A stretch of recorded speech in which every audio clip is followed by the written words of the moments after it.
to Tamil Gospel Tabernacle channel. உனக்குன்னு உள்ள ஆசீர்வாதம் ஒண்ணு இருக்கு.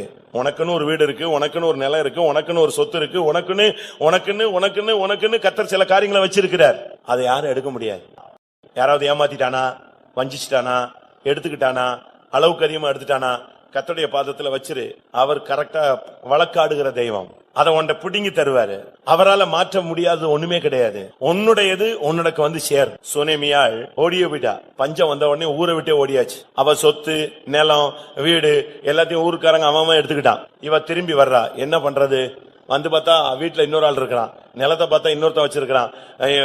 இன்னொரு நிலத்தை பார்த்தா எல்லாருமே அவங்கவங்க கண்ட்ரோல்ல எடுத்துக்கிட்டாங்க. யார போய் கேட்டாலும் நீ போயிட்ட, அதெல்லாம் முடிஞ்சு போன காலம்ட்டாங்க. இவன் நேர போய் ராஜாட்ட போய் சொன்னான், இப்படி பிரச்சனை. ராஜா உடனே ஒரு பிரதானியை அனுப்பி எல்லா காரியத்தையும் ஒழுங்குபடுத்தி கொடுத்து, எத்தனை வருஷம் இவ போயிட்டாலோ அத்தனை வருஷம் வருமானத்தையும் சேர்த்து இவளுக்கு வாங்கி என்ன செஞ்சானா கொடுத்தான். அதுதான் தேவனுடைய வேலை. நீங்க எதையாவது இழந்துட்டோம், நஷ்டம் ஆயிடுச்சு, போயிருச்சு, வஞ்சிச்சுட்டான், அவனை தூங்க விட மாட்டார். அவனை தூங்க தேவன் அனுமதிக்க மாட்டார். அவனை கட்டாயம் கர்த்தர் அவனை சந்திப்பார். உன்னுடையது உன்னுடையதாய் மார். கர்த்தருடைய பரிசுத்த நாமத்துக்கு மகிமை உண்டாவதாக. அப்போஸ்தலருடைய நடபடிகள் 5ஆம் அதிகாரம் 19, 20 வசனங்களை நாம் வாசிக்கலாம். கர்த்தருடைய தூதன் ராத்திரியிலே சிறைச்சாலையின் கதவுகளை திறந்து அவர்களை வெளியே கொண்டு வந்து, நீங்கள் போய் தேவாலயத்திலே நின்று இந்த ஜீவ வார்த்தைகள் எல்லாவற்றையும் ஜனங்களுக்கு சொல்லுங்கள் என்றான். கர்த்தருடைய பரிசுத்த நாமத்துக்கு மகிமை உண்டாவதாக. ஆதி அப்போஸ்தல காலங்களில் நடந்த ஒரு சம்பவத்தை நாம் இப்பொழுது பார்க்கிறோம். ஆரம்ப காலங்கள் என்பது கிறிஸ்துவுக்காக நின்று பிடிப்பது ஒரு பெரிய சாதனையாக இருந்தது, ஒரு பெரிய சவாலாக இருந்தது. அதுபோலவே இந்த கடைசி நாட்களில் ஆரம்ப காலங்கள் எப்படி இருந்தது, முன்மாரியின் காலம் எப்படி இருந்ததோ அதுபோலவே பின்மாரியின் காலமும் காணப்படுகிறது. இப்பொழுதும் கர்த்தருக்காக ஒரு மனிதன் நிற்பது என்பது மிகவும் அரிதாக காணப்படுகிறது. நம்ம அநேகர் கர்த்தருக்காக நிற்கிறோமா என்கிற ஒரு கேள்வியை கேட்டு பார்த்தால், உங்களுடைய மனசாட்சிக்கும் உங்களுடைய தெய்வீகத்தை கணக்கிட்டு பார்த்தால் உங்களுடைய அறிவுக்கும் அது புலப்படுகிறதாக இருக்கும். ஆரம்ப காலங்களிலே அப்போஸ்தலர்களை பிடித்து பொதுவான சிறைச்சாலையிலே வைத்தார்.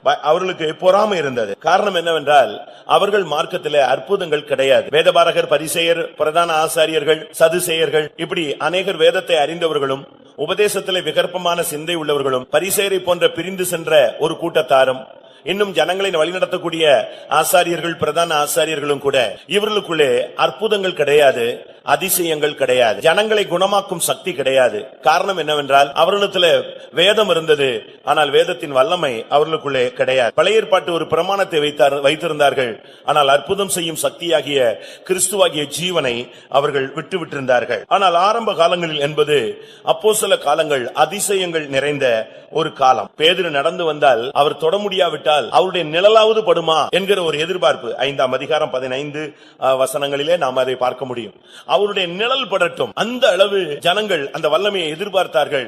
அந்த அளவு தேவனுடைய வல்லமை பிரதிபலித்துக் கொண்டிருந்த ஒரு கால். அந்த பேதுரு நடந்து வரும் பொழுது அவருடைய நிழல் படட்டும் என்று ஜனங்களை கட்டில கொண்டு வந்து கிடத்தி இருந்தார். பேதுருடைய நிழல் ஒருவேளை சாயங்காலமாக இருந்தால், இல்லாவிட்டால் காலையிலாக இருந்தால் அந்த நிழல் நீளமாக போகும். அது எவ்வளவு தூரம் படுதோ அவ்வளவு தூரம் அவர்களுக்கு சுகம் கிடைத்தது. அந்த அளவு தேவனுடைய வல்லமை விளங்கியிருந்த காலம். ஏன் நம்முடைய சபையும் கூட இந்த பெந்தேகோஸ்தே சபை ஆரம்ப காலங்களிலே நீங்கள் பார்த்தால், பரிசுத்தவான்களை தொட முடியாமல், பரிசுத்தவான்களை ஜெபிக்க முடியாமல் அந்த நெருக்கத்தில் நின்று பரிசுத்தவான்கள் ஏறின காரை தொட்டவர்கள் என்ன செஞ்சிருக்கிறாங்க, சுகமாக்கப்பட்டிருக்கிறார். பரிசுத்தவான்கள் போய்விட்டார்கள், ஐயோ என்ன செய்வது, நாங்கள் அவரை பார்க்க முடியவில்லையே என்று சொல்லி இருக்கும் போது, இப்பதான் இதுல குளிச்சுட்டு இப்பதான் புறப்பட்டு போனாரு அப்படின்னாங்களாம். ஒரு கிணத்தடியில இப்பதான் அவர் இங்கதான் குளிச்சுட்டு போனாரு, குளிச்சுட்டு இப்பதான் புறப்பட்டு போயிட்டாருன்னாங்களாம். ஐயோ குளிச்சுட்டு புறப்பட்டு போயிட்டாரா, போச்சு, அவரை பார்க்க முடியாதா, இங்கதான் குளிச்சாரா, அப்ப அந்த குளிச்ச தண்ணியில என் பிள்ளைய போடுறேன்னு சொல்லி போட்டு சுகமாக்கினவங்க இருந்த இப்படியும் காலங்கள் இருந்த. இந்த காலங்களை பார்த்து அந்த நாட்களிலே ஜனங்களுக்கு பொறாமை. அற்புதங்கள் இல்ல, அடையாளங்கள் இல்ல, தேவனுடைய வல்லமையினுடைய மகத்துவம் விளங்கின போது இந்த அப்போஸ்தலரை பிடித்து பொதுவான சிறைச்சாலையில வைத்திருந்தார். என்ன நடந்தது தெரியுமா? கர்த்தருடைய தூதன் ராத்திரியிலே சிறைச்சாலையின் கதவுகளை திறந்தான், அவர்களை வெளியே கொண்டு வந்தார். 2 காரியம் அங்க நடைபெற்றது. ஒன்று, அவர்களுக்கு விடுதலை. 2வது, அவர்கள் மூலமாய் ஒரு வேலையை செய்யும்படியாக தேவன் சித்தம் கொண்டார். இன்றைய தூது கதவுகளை திறத்தல். சிறைச்சாலையின் கதவை கர்த்தர் திறக்கிறார். 2வது, நாம் செய்ய வேண்டியது ஜீவ வார்த்தையை ஜனங்களுக்கு சொல்ல வேண்டும். யாருக்கெல்லாம் வாழ்க்கையில கதவுகள் திறக்கப்படுகிறதோ அவர்கள் அனைவரும் இன்றைக்கு நீங்கள் ஒரு தீர்மானத்தை எடுத்துக்கொள்ள வேண்டும். உங்கள் மேல் விழுந்த ஒரு கடமை, கதவுகள் உங்களுக்கு திறப்பது தேவனுடைய கடமை.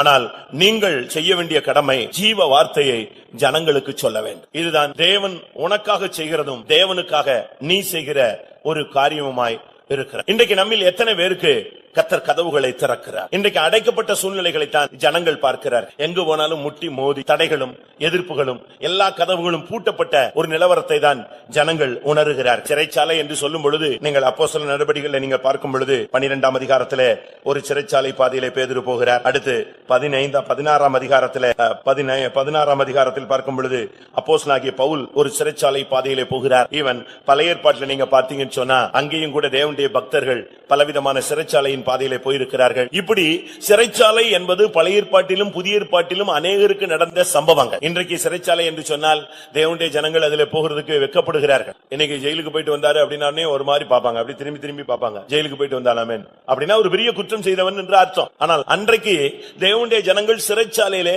அநேகர் தாக்கப்பட்டு அங்கேயே கிடந்தார். இன்றைக்கும் கூட கம்யூனிஸ்ட் நாடுகளில், அரபு நாடுகளிலே, இன்னும் தேவனை அறியாத ராஜ்யங்களிலே கிறிஸ்துவின் நிமித்தம் அநேகர் இன்னும் சிறைச்சாலையில் நினைச்சாங்க கிடக்கிறாங்க. வருஷ கணக்கா 26 வருஷம் 30 வருஷம் கிறிஸ்துவின் நிமித்தம் சிறைச்சாலையில கிடக்கிற ஒரு பெரிய கூட்டம் இன்றைக்கும் இருக்கிறார். அன்றைக்கு அப்போஸ்தலர்களை அந்த சிறைச்சாலையில் இருந்து விடுதலையாக்கின அதே தெய்வம் இன்றைக்கும் கூட அநேக தேவனுடைய பிள்ளைகளை அதிசயமாக சிறைச்சாலையில் இருந்து என்ன செய்கிறார்? விடுவிக்கிறார். நீங்க பிரதர் யூன் அப்படிங்கிற ஒரு புக்கை நீங்க படிச்சு பாத்தீங்கன்னா இப்ப அவர் இருக்கிறார் சைனால. எப்படி பேதுருவை சிறைச்சாலையில் இருந்து அந்த தூதன் வெளியே கொண்டு வருகிறானோ அதே போல இந்த மனுஷனையும் வெளியே கொண்டு வருகிறார். பேதுரு அந்த சிறைச்சாலையில கிடக்கும் போது தூங்கி விட்டான். ஒரு தூதன் வந்து அவனை தட்டி எழுப்பி வெளியே கொண்டு வந்து அவனை வீதியிலே கொண்டு வந்து விட்டு போகிறதை நாம் வேதத்துல பார்க்க முடியும். அப்போஸ்தலர் நடபடிகள் 12ஆம் அதிகாரத்தில் நீங்கள் அதை பார்க்கலாம். ஆனால் இதே அது அப்பொழுது நடந்தது என்று நீங்கள் சொல்லலாம். இப்போ நீங்க அந்த புக் நீங்க வாங்கி படிச்சு பாருங்க. யூன் அப்படிங்கிற ஒரு புக், அவர் பேர் யூன். அவரு இப்போ சமீபத்துல அவர் உயிரோடு இருக்கிறார். அவரை சிறைச்சாலையில கிறிஸ்துவின் நிமித்தம் போட்டிருக்கும் போது காலை ஓடிச்சிட்டாங்க, அடிச்சே ஓடிச்சிட்டான். அப்படி ஒரு சிறைச்சாலையில அவர் கிடக்கிறார். கிடக்கும் போது எல்லாரும் அவரை பாக்குறவங்க எல்லாம் சொன்னாங்க, நீ பிரதர் நீங்க வெளியே போயிடலாமே. அவர் சொன்னார், ஒன்னே மாதிரி நானும் ஒரு கைதி, நான் எப்படி வெளியே போக முடியும்? இல்லையே, உங்களை பத்தி ஆண்டவர் சொல்ற, நீங்க வெளியே போலாமே வெளியே போலாமே.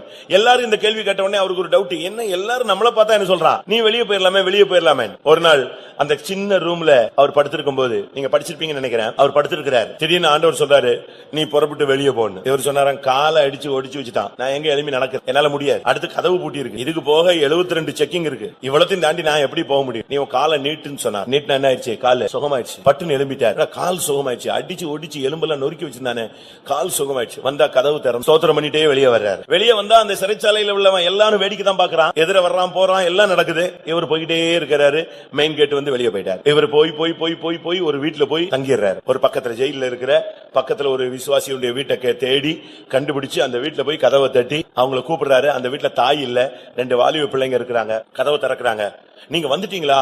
எங்க அம்மா நேத்தே சொன்னாங்க, இவனுங்கிற பிரதர் என்ன செய்வாரு, நாளைக்கு வருவாரு அப்படின்னு ஆண்டவர் சொன்னாருன்னு சொன்னாங்க. வாங்கன்னு உள்ள கொண்டு போயிட்டா. உள்ள கொண்டு போய் கதவை போட்டுன கொஞ்ச நேரத்துல ஜெயில் ஃபுல்லா சைரன் அடிச்சு போலீஸ் இவரை தேடு. இவர் வெளியே வந்துட்டார். இவர் அதே இடத்துல இருந்தா வெளியே செஞ்சது வந்தது. கர்த்தர் குருட்டாட்டத்தை உண்டு பண்ணி வைத்திருந்தார். எதுக்கு இதை நான் சொல்றேன்னு சொன்னா, அன்றைக்கு மாத்திரம் இயேசு ஜீவிக்கிறவர் அல்ல, இயேசு நேற்றும் இன்றும் என்றும் ஜீவிக்கிறவர். அது நீங்க விளங்கிக் கொள்ளணும். பைபிள்ல உள்ளது ஒரு கதை அல்ல, அது சம்பவம். கதை அல்ல, அது ஒரு சம்பவம். இன்னும் சொல்லி இருக்கு, நடந்த சம்பவங்கள் அனைத்துமே திருஷ்டாந்தங்கள். அப்படின்னா என்ன? நமக்கு முன்மாதிரியான, அது நமக்கு ஒரு முன்மாதிரியான, இல்லாவிட்டால் நமக்கு முன்மாதிரி, நமக்கு முன்னே வைக்கப்பட்ட உண்மை சம்பவங்கள். நமக்கு அது நடக்குங்கிற ஒரு நிச்சயம் நமக்கு இருக்கணும். தேவனால அது முடியும். அப்படினால்தான் இன்றைக்கு கர்த்தர் நம்மோடு பேசுகிற வார்த்தை, கதவுகளை திறக்கிறவர். சிறைச்சாலை கதவு என்பது ஒரு சாதாரணமான கதவு அல்ல. ஒரு வீட்டு கதவு போல என்ன செய்யாது, இருக்காது. நீங்க ஜெயில போயிருப்பீங்க. ஜெயிலுக்கு நீங்க போயிருக்கீங்களா? பெரிய கதவு போட்டிருப்பான், அதுக்குள்ள ஒரு சின்ன கதவு குனிஞ்சு வர்ற மாதிரி ஒரு கதவு இருக்கும். இதுக்கு பிறகு உள்ள போனீங்கன்னா அங்க போய் நீங்க யார பாக்கணும்னு எழுதணும். அங்க ஒரு இடத்துல கொண்டு போய் வைப்பான். அதுக்கு பிறகு கைதிகள்லயும் ஒவ்வொரு வேறிய விசாரணை கைதி இருக்கான், தண்டனை கைதி இருக்கான், ஆயுள் கைதி இருக்கிறான், இன்னும் பலவிதமான மோசமான குற்றவாளிகள் இருக்காங்க. இப்படி ஒவ்வொருத்தருக்கும் ஒவ்வொரு பிரிவு. நான் சென்னையில சென்ட்ரல் ஜெயில போய் என்னைய சாட்சி சொல்ல விட்டாங்க. நான் போயிருந்தேன். அங்க போனா அன்னைக்கு தான் பார்த்தேன், மனுஷனுக்கு மதிப்பே இல்லங்கிறத. மனுஷனுக்கு என்ன கிடையாது, மதிப்பே கிடையாதுங்கிறத அன்னைக்கு தான் பார்த்தேன். ஒரு ஆயுள் தண்டனை கைதி சாட்சி சொன்னாரு, நான் ஒரு சாட்சி சொன்னேன், பாஸ்டர் ஒரு பிரசங்கம் பண்ணாரு, எல்லாருக்கும் நம்ம சபை சார்பில் ஒரு சாப்பாடு கொடுத்தாங்க. அன்னைக்கு பாத்தீங்கன்னா அவங்க அவ்வளவு வெறும் இந்த ஆடு மாடு மேய்க்கிற மாதிரி தான் என்ன செய்றாங்க போலீஸ். அப்படி இந்த ஆடு அடிச்சு டம் டம் டம் டம் மாடு அடிச்சு கொண்டு எருவு மாடு அடிச்சுட்டு வருவான் பாருங்க. அதே மாதிரி பட்டு பட்டு பட்டு பட்டுன்னு அடி உழுது. அப்படியே அந்த 1115 பேர் வந்தான். செல்லுல இருந்து அவுத்து விட்டுருக்கான் எல்லாரையும். எல்லாம் அப்படியே சுத்தி நின்னு மாடை மேய்க்கிற மாதிரி ஆளோட்டிகள் மாதிரி அடிச்சு அடிச்சு கொண்டு வந்து அப்படி உட்கார வச்சான். அவனும் வந்து உட்கார்ந்த உடனே அவன் ஜெயில் கைதிங்கிறத குற்றவாளிங்கிறத என்ன செய்யறான், அவனும் நிரூபிக்கிறான். எல்லாரும் கீழே உட்கார்ந்தா பாதி பேர் சோர்ல ஏறி உட்கார்றான். எல்லாரும் கீழே உட்கார்ந்தா பாதி பேர் மரத்துல சைடுல தொங்கிட்டு உட்கார்ந்துருக்கான். இந்த பிரசங்கத்தை கேட்க அவன் அதுக்கு போட்டு அடி சும்மா சரியான. அங்க 2 பேருக்கு ஒரு சின்ன வாக்குவாதம், சண்டை. ஒருத்தன் அடிச்சுக்கிட்டாங்க. அதுக்கு அடிச்சாம் பாருங்க, அடி நாய் அடிக்கிற மாதிரி அடி. அப்பதான் நினைச்ச மனுஷனுக்கு என்ன கிடையாது, விலையே கிடையாது, அவ்வளவு மோசமா. சரி, முடிஞ்சது. இப்பொழுது உங்களுக்கு இந்த சபையார் சார்பில் உணவு வழங்கப்படும். ஐயோ, நான் பார்த்த அன்னைக்கு தான் எனக்கு நான் அழுதுட்டு அங்கேயே அந்த ஒரு நேர சாப்பாட்டுக்கு. ஏன்னா அங்க அவங்களுக்கு அந்த 5-6 மணிக்கு கடலைப்பருப்பு கொடுப்பாங்க, இல்ல களி கொடுப்பாங்க. ஒரு டயத்துக்குள்ள சாப்பாடு கொடுத்து எல்லாத்தையும் க்ளோஸ் பண்ணிடுவான். ஆனா என்ன நடந்துச்சு, அன்னைக்கு சாப்பாடு கொடுக்கப்படும் உடனே அவ்வளவு பேரும் அலுமினிய பிளேட்டை பிடிச்சுக்கிட்டு ஒருத்தர் அடிச்சுட்டு ஃபர்ஸ்ட் கியூல வந்து நிக்கிறான். எல்லாம் பார்த்தா தடா கைதிகள், அவங்க எல்லாம் முஸ்லிம்ஸ், எல்லாம் முன்னால வந்து நிக்கிறான். எல்லாம் அவன் டீசென்டா அந்த அலுமினிய பிளேட்டை வாங்கிட்டு அப்பதான் நினைச்சேன், ஒரு நேரம் சாப்பாட்டுக்கு இவங்க எவ்வளவு கஷ்டப்படுறாங்க யோசிச்சு பாருங்க. இதுதான் சிறைச்சா. அப்போஸ்தலர் 16ஆம் அதிகாரத்துல நீங்க படிச்சு பாத்தீங்கன்னா, அடிச்சு காயம் வர்ற மாதிரி ஆக்கி அவனை தொழுமரத்துல கட்டி அங்க படுக்க வச்சுட்டான். இதுதான் பவுலுடைய சிறைச்சாலை. அடுத்து அப்போஸ்தலர் 12ஆம் அதிகாரத்துல நீங்க படிச்சு பாத்தீங்கன்னா, அங்க பேதுருவுக்கு 2 வெங்கல சங்கிலி போட்டு அடிச்சு முடிச்சு அவங்கள 2 வெங்கல சங்கிலியை கட்டி அங்க படுக்க வச்சுட்டான். அவன் பார்த்தான், ஜபத்தையும் விட்டுட்டான், தவத்தையும் விட்டுட்டான், பேசாம நிம்மதியா படுத்துட்டான். அவ்வளவு அதுதான் சிறைச்சாலை அனுபவம். இன்றைக்கு எத்தனை பேருக்கு உங்களுடைய வாழ்க்கையில ஒரு சிறைச்சாலையை அனுபவிக்கிறீங்க? சில வீடு ஜெயில் மாதிரி தான் இருக்கு. வெளியே போகும்போது பூட்டிட்டு போயிருவாங்க, உள்ள வரும்போது லாக் பண்ணிட்டு போயிருவாங்க. இப்படி சில வீடுகள் இருக்கு. சில வீட்டுல புருஷன் வந்து ஜெயிலர் மாதிரி, சில வீட்டுல மனைவி வந்து ஜெயிலர் மாதிரி, உள்ள இருந்து வெளியே வர முடியாது, வெளியே இருந்து உள்ள போக முடியாது. இப்படி எல்லாம் சில வீடுகள் வந்து 144 தடை உத்தரவு வீடுகளாக எல்லாம் இருக்கு. உங்களுடைய வாழ்க்கை இன்னைக்கு எப்படி? பழைய ஏற்பாட்டுல நான் நேத்து கூட ஒரு பிரசங்கத்துல சொன்னேன், சிங்காசனத்துக்கு ஒரு மனுஷன் வர முடியுமா? அரசால சிறைச்சாலையிலிருந்து புறப்படுவாரும் உண்டு. அதுக்கு சாட்சி தான் யோசேப்பு. ஃபுல்லா மீசையும் தாடியாய், அவனுக்கு எந்த விதமான முன்னேற்றமும் இல்லாம அவன் ஜெயில ஒரு வஸ்திரம் கொடுத்திருந்தாங்க, குற்றவாளி அந்த வஸ்திரம், அதை தரிச்சுட்டு அங்க படுத்து கிடக்கு. ஆனா கர்த்தர் என்ன பண்ணாரு, ஒரே நிமிஷத்துல ஒரு ஆள் உள்ள வந்தான், அவனுக்கு முக சவரம் பண்ணாங்க, அழகா முகம் எல்லாம் மாறி பழைய சாயல் வந்துருச்சு. உடனே அவன் ட்ரெஸ் கழட்டிட்டு வேற ஒரு ட்ரெஸ் போட்டாங்க, அருமையா கொண்டு வந்து ராஜாவுக்கு முன்னால் நிறுத்தினாங்க. எப்படி இருக்கும்? வந்து நிறுத்தின உடனே ராஜா சில கேள்விகள் கேட்கிறான், அதுக்கு பதில் சொல்றான், எல்லாம் சொல்லி இதெல்லாம் ஒரு 10 மினிட்ஸ்க்குள்ள எல்லாமே நிஞ்சிருச்சு. வந்த உடனே அவனை தூக்கி கொண்டு வந்து அரசவையில நிப்பாட்டின உடனே ராஜா சொல்றான், நான் இப்படி ஒரு சொப்பனம் பார்த்தேன், அதை பத்தி நீ என்ன நினைக்கிறேன்? ராஜாவே நான் சொல்றேன்னு சொல்லிட்டு இவன் எல்லாத்தையும் நினைச்சிட்டான், அர்த்தம் சொல்லிட்டான், இதுதான் நடக்க போகுது, இதுதான் நடக்க போகுது, இப்படி செஞ்சா இது பாசிபிளா மாறிடும். அவ்வளவுதான். உடனே அவன் சொல்றான், இவனை போல தேவாவி பெற்றவன் யாருமே கிடையாது. ரைட், இவனையே அந்த ஸ்தானத்துல உட்கார வைப்போம். உடனே சொன்னா, எல்லாரும் தண்டனிட்டு பணியுங்கள் அப்படின்னா, அடுத்த செகண்ட் அவ்வளவு பேர் நினைஞ்சான், முகங்குப்புற விழுந்து வணங்கினான். இதுதான் தேவனுடைய அதிசயமான செயல். தேவனால கூடாதது ஒன்றும் இல்லை. அதனால சிறைச்சாலை போன்ற ஒரு வாழ்க்கையை அனுபவிக்கிற அருமையான தேவனுடைய பிள்ளைகள், ஒன்றை நீங்கள் புரிந்து கொள்ள வேண்டும். இன்றைக்கு இந்த ஆராதனை உங்கள் சிறைச்சாலை கதவை திறக்கக்கூடிய ஒரு ஆராதனை. அதை நீங்கள் சரியான விதத்தில் விளங்கி கொண்டால் நலமாயிருக்கும். அப்போஸ்தலர் 16ஆம் அதிகாரத்துல 6-7 வசனங்களில நாம் பார்க்கும் பொழுது, 26-27 வசனங்கள்ல பார்க்கும் பொழுது, அந்த இடங்களிலே கர்த்தர் ஒரு அஸ்திபாரத்தை அசைக்கிறார். இன்றைக்கு உனக்காக கதவை திறக்க 26 சடிதியிலே சிறைச்சாலையின் அஸ்திபாரங்கள் அசையும்படியாய் பூமி மிகவும் அதிர்ந்தது, உடனே கதவுகள் எல்லாம் திறவுண்டது. அதுக்கு தான் பூமி அதிர வைக்கிறார். அவருக்கு வேலை வந்து அந்த கதவை திறக்கணும். தேவனுடைய வேலை, அவருடைய திட்டம் என்னன்னா, இந்த அடைக்கப்பட்ட கதவை திறக்கிறதுக்காக அஸ்திபாரத்தையே கர்த்தர் அசைக்கிறார். அருமையானவர்களே, உங்களுடைய வாழ்க்கையில ஒரு சிறைச்சாலை போன்ற ஒரு அனுபவத்தில் நீங்கள் சிக்கி தவிக்கலாம். உங்களுடைய தனிப்பட்ட வாழ்க்கை ஒரு சிறைச்சாலை போல, ஒரு கூண்டுக்குள் அடைக்கப்பட்டது போல இருக்கலாம். உங்களுக்கு சுயாதீனம் இருக்காது, சுதந்திரம் இருக்காது, பேச்சு சுதந்திரம் இருக்காது, கருத்து சுதந்திரம் இருக்காது, நன்மையோ தீமையோ உங்களால் பேச முடியாது. அப்படி பேசினால் அந்த இடத்துல நீங்க இருக்கவும் முடியாது. ஒருவேளை உங்களுடைய வேலை ஸ்தலங்கள் எப்படி இருக்கலாம், உங்களுடைய தொழில் ஸ்தலங்கள் எப்படி இருக்கலாம், ஊழியத்தின் பகுதிகள் இப்படி இருக்கலாம். நீங்கள் எந்த பாகுதியில இருந்தாலும் சரி. ஆனா இன்றைக்கு தேவன் சொல்லுகிறார், அவர் தூதனை அனுப்புறார், அப்படியே சிறைச்சாலையின் கதவை திறக்கிறார். இன்றைக்கு அநேகருடைய வாழ்க்கையில கர்த்தர் ஒரு கட்டுகளை அவிழ்க்கக்கூடிய ஒரு ஊழியத்தை செய்ய போகிறார். ஏனென்றால் அவருடைய ஊழியம் என்பது கட்டுகளை அவிழ்க்கக்கூடிய ஊழியம். ஆண்டவரை குறித்து ஏசாயா தீர்க்கதரிசன புஸ்தகத்துல 61ஆம் அதிகாரம் 3 வசனங்களில பார்க்கும், முதல் 3 வசனங்களில பார்க்கும் பொழுது, கர்த்தருடைய ஆவியானவர் இயேசுவின் மேல இருக்கும் பொழுது, அவருடைய அபிஷேகம் அவர் மேல இருக்கும் பொழுது, அவருடைய முதல் ஊழியமே சிறைப்பட்டவர்களுக்கு விடுதலை, கட்டுண்டவர்களுக்கு கட்டவிழ்த்தல். வாசியுங்கள் ஏசாயா 61:1. கர்த்தராகிய தேவனுடைய ஆவியானவர் என்மேல் இருக்கிறார், சிறைப்பட்டவர்களுக்கு சுவிசேஷத்தை அறிவிக்க கர்த்தர் என்னை அபிஷேகம் பண்ணினார், இருதயம் நொறுங்குண்டவர்களுக்கு காயம் கட்டுதலையும், சிறைப்பட்டவர்களுக்கு விடுதலையையும், கட்டுண்டவர்களுக்கு கட்டவிழ்த்தலையும் கூறவும். இதுதான் ஆண்டவராகிய இயேசுவின் மேல் இருந்த ஒரு அபிஷேகம். எப்படி இந்த சிறைச்சாலையில கர்த்தருடைய தூதன் வந்தான், அதுக்கு காரணம் என்ன? எப்படி இந்த தூதன் அந்த இடத்துல வருகிறார், அதுக்கு காரணமே இவங்களுக்குள்ள இருந்த அபிஷேகம். நல்லா புரிஞ்சுக்கோங்க, எந்த பாதையில நீங்க போனாலும் அபிஷேகத்தை மட்டும் குறைச்சிடாது. எந்த பாதையில இருந்தாலும் நீங்க ஆவியில நிரம்பி கர்த்தரை துதிக்கணும். எல்லாரும் கேட்பாங்க, இப்படிப்பட்ட நேரத்துல எப்படிங்க ஆவியில் நிரம்ப முடியும், இவ்வளவு நெருக்கமான நேரத்துல எப்படி ஆவியில் நிரம்ப முடியும் அப்படிலாம் நீங்க யோசிக்கலாம். ஒரு இடத்துல ஒரு மனிதன் சாட்சி சொல்றான், வீட்டுக்கு வந்தா வீட்டு திறந்து உள்ள போக முடியல. உள்ள பார்த்தா அவருடைய மனைவி ஒரு மலைப்பாம்பு பாதி விழுங்கிட்டு இருந்துச்சாம், சுத்தி இருந்துச்சாம். இவர் ஜன்னல்ல பாக்குறாரு, அது அலறுது, வீடு உள்ள பூட்டி இருக்கு. என்ன பண்ண முடியும்? வேற வழியே தெரியல. இப்ப கதவை உடைச்சிட்டு உள்ள போனாலும் பாம்பு, மலைப்பாம்பு. என்ன பண்றது? ஒரே வழி, அங்கேயே முழங்கால் போட்டான். அதுக்குள்ள பையன் வந்துட்டான். பையன் வந்து அப்படி செஞ்சலாம், முதல்ல அம்மாவை அது இன்னும் ஒரு டைட்டா முறுக்கிச்சுன்னா எதாயிடும், எலும்புலாம் நொறுங்கிரும். அதுக்குள்ள தேவனை நோக்கி கூப்பிடுனாராம். 2 பேரும் முழங்கால் போட்டு ஓன்னு கத்துனாங்களாம்.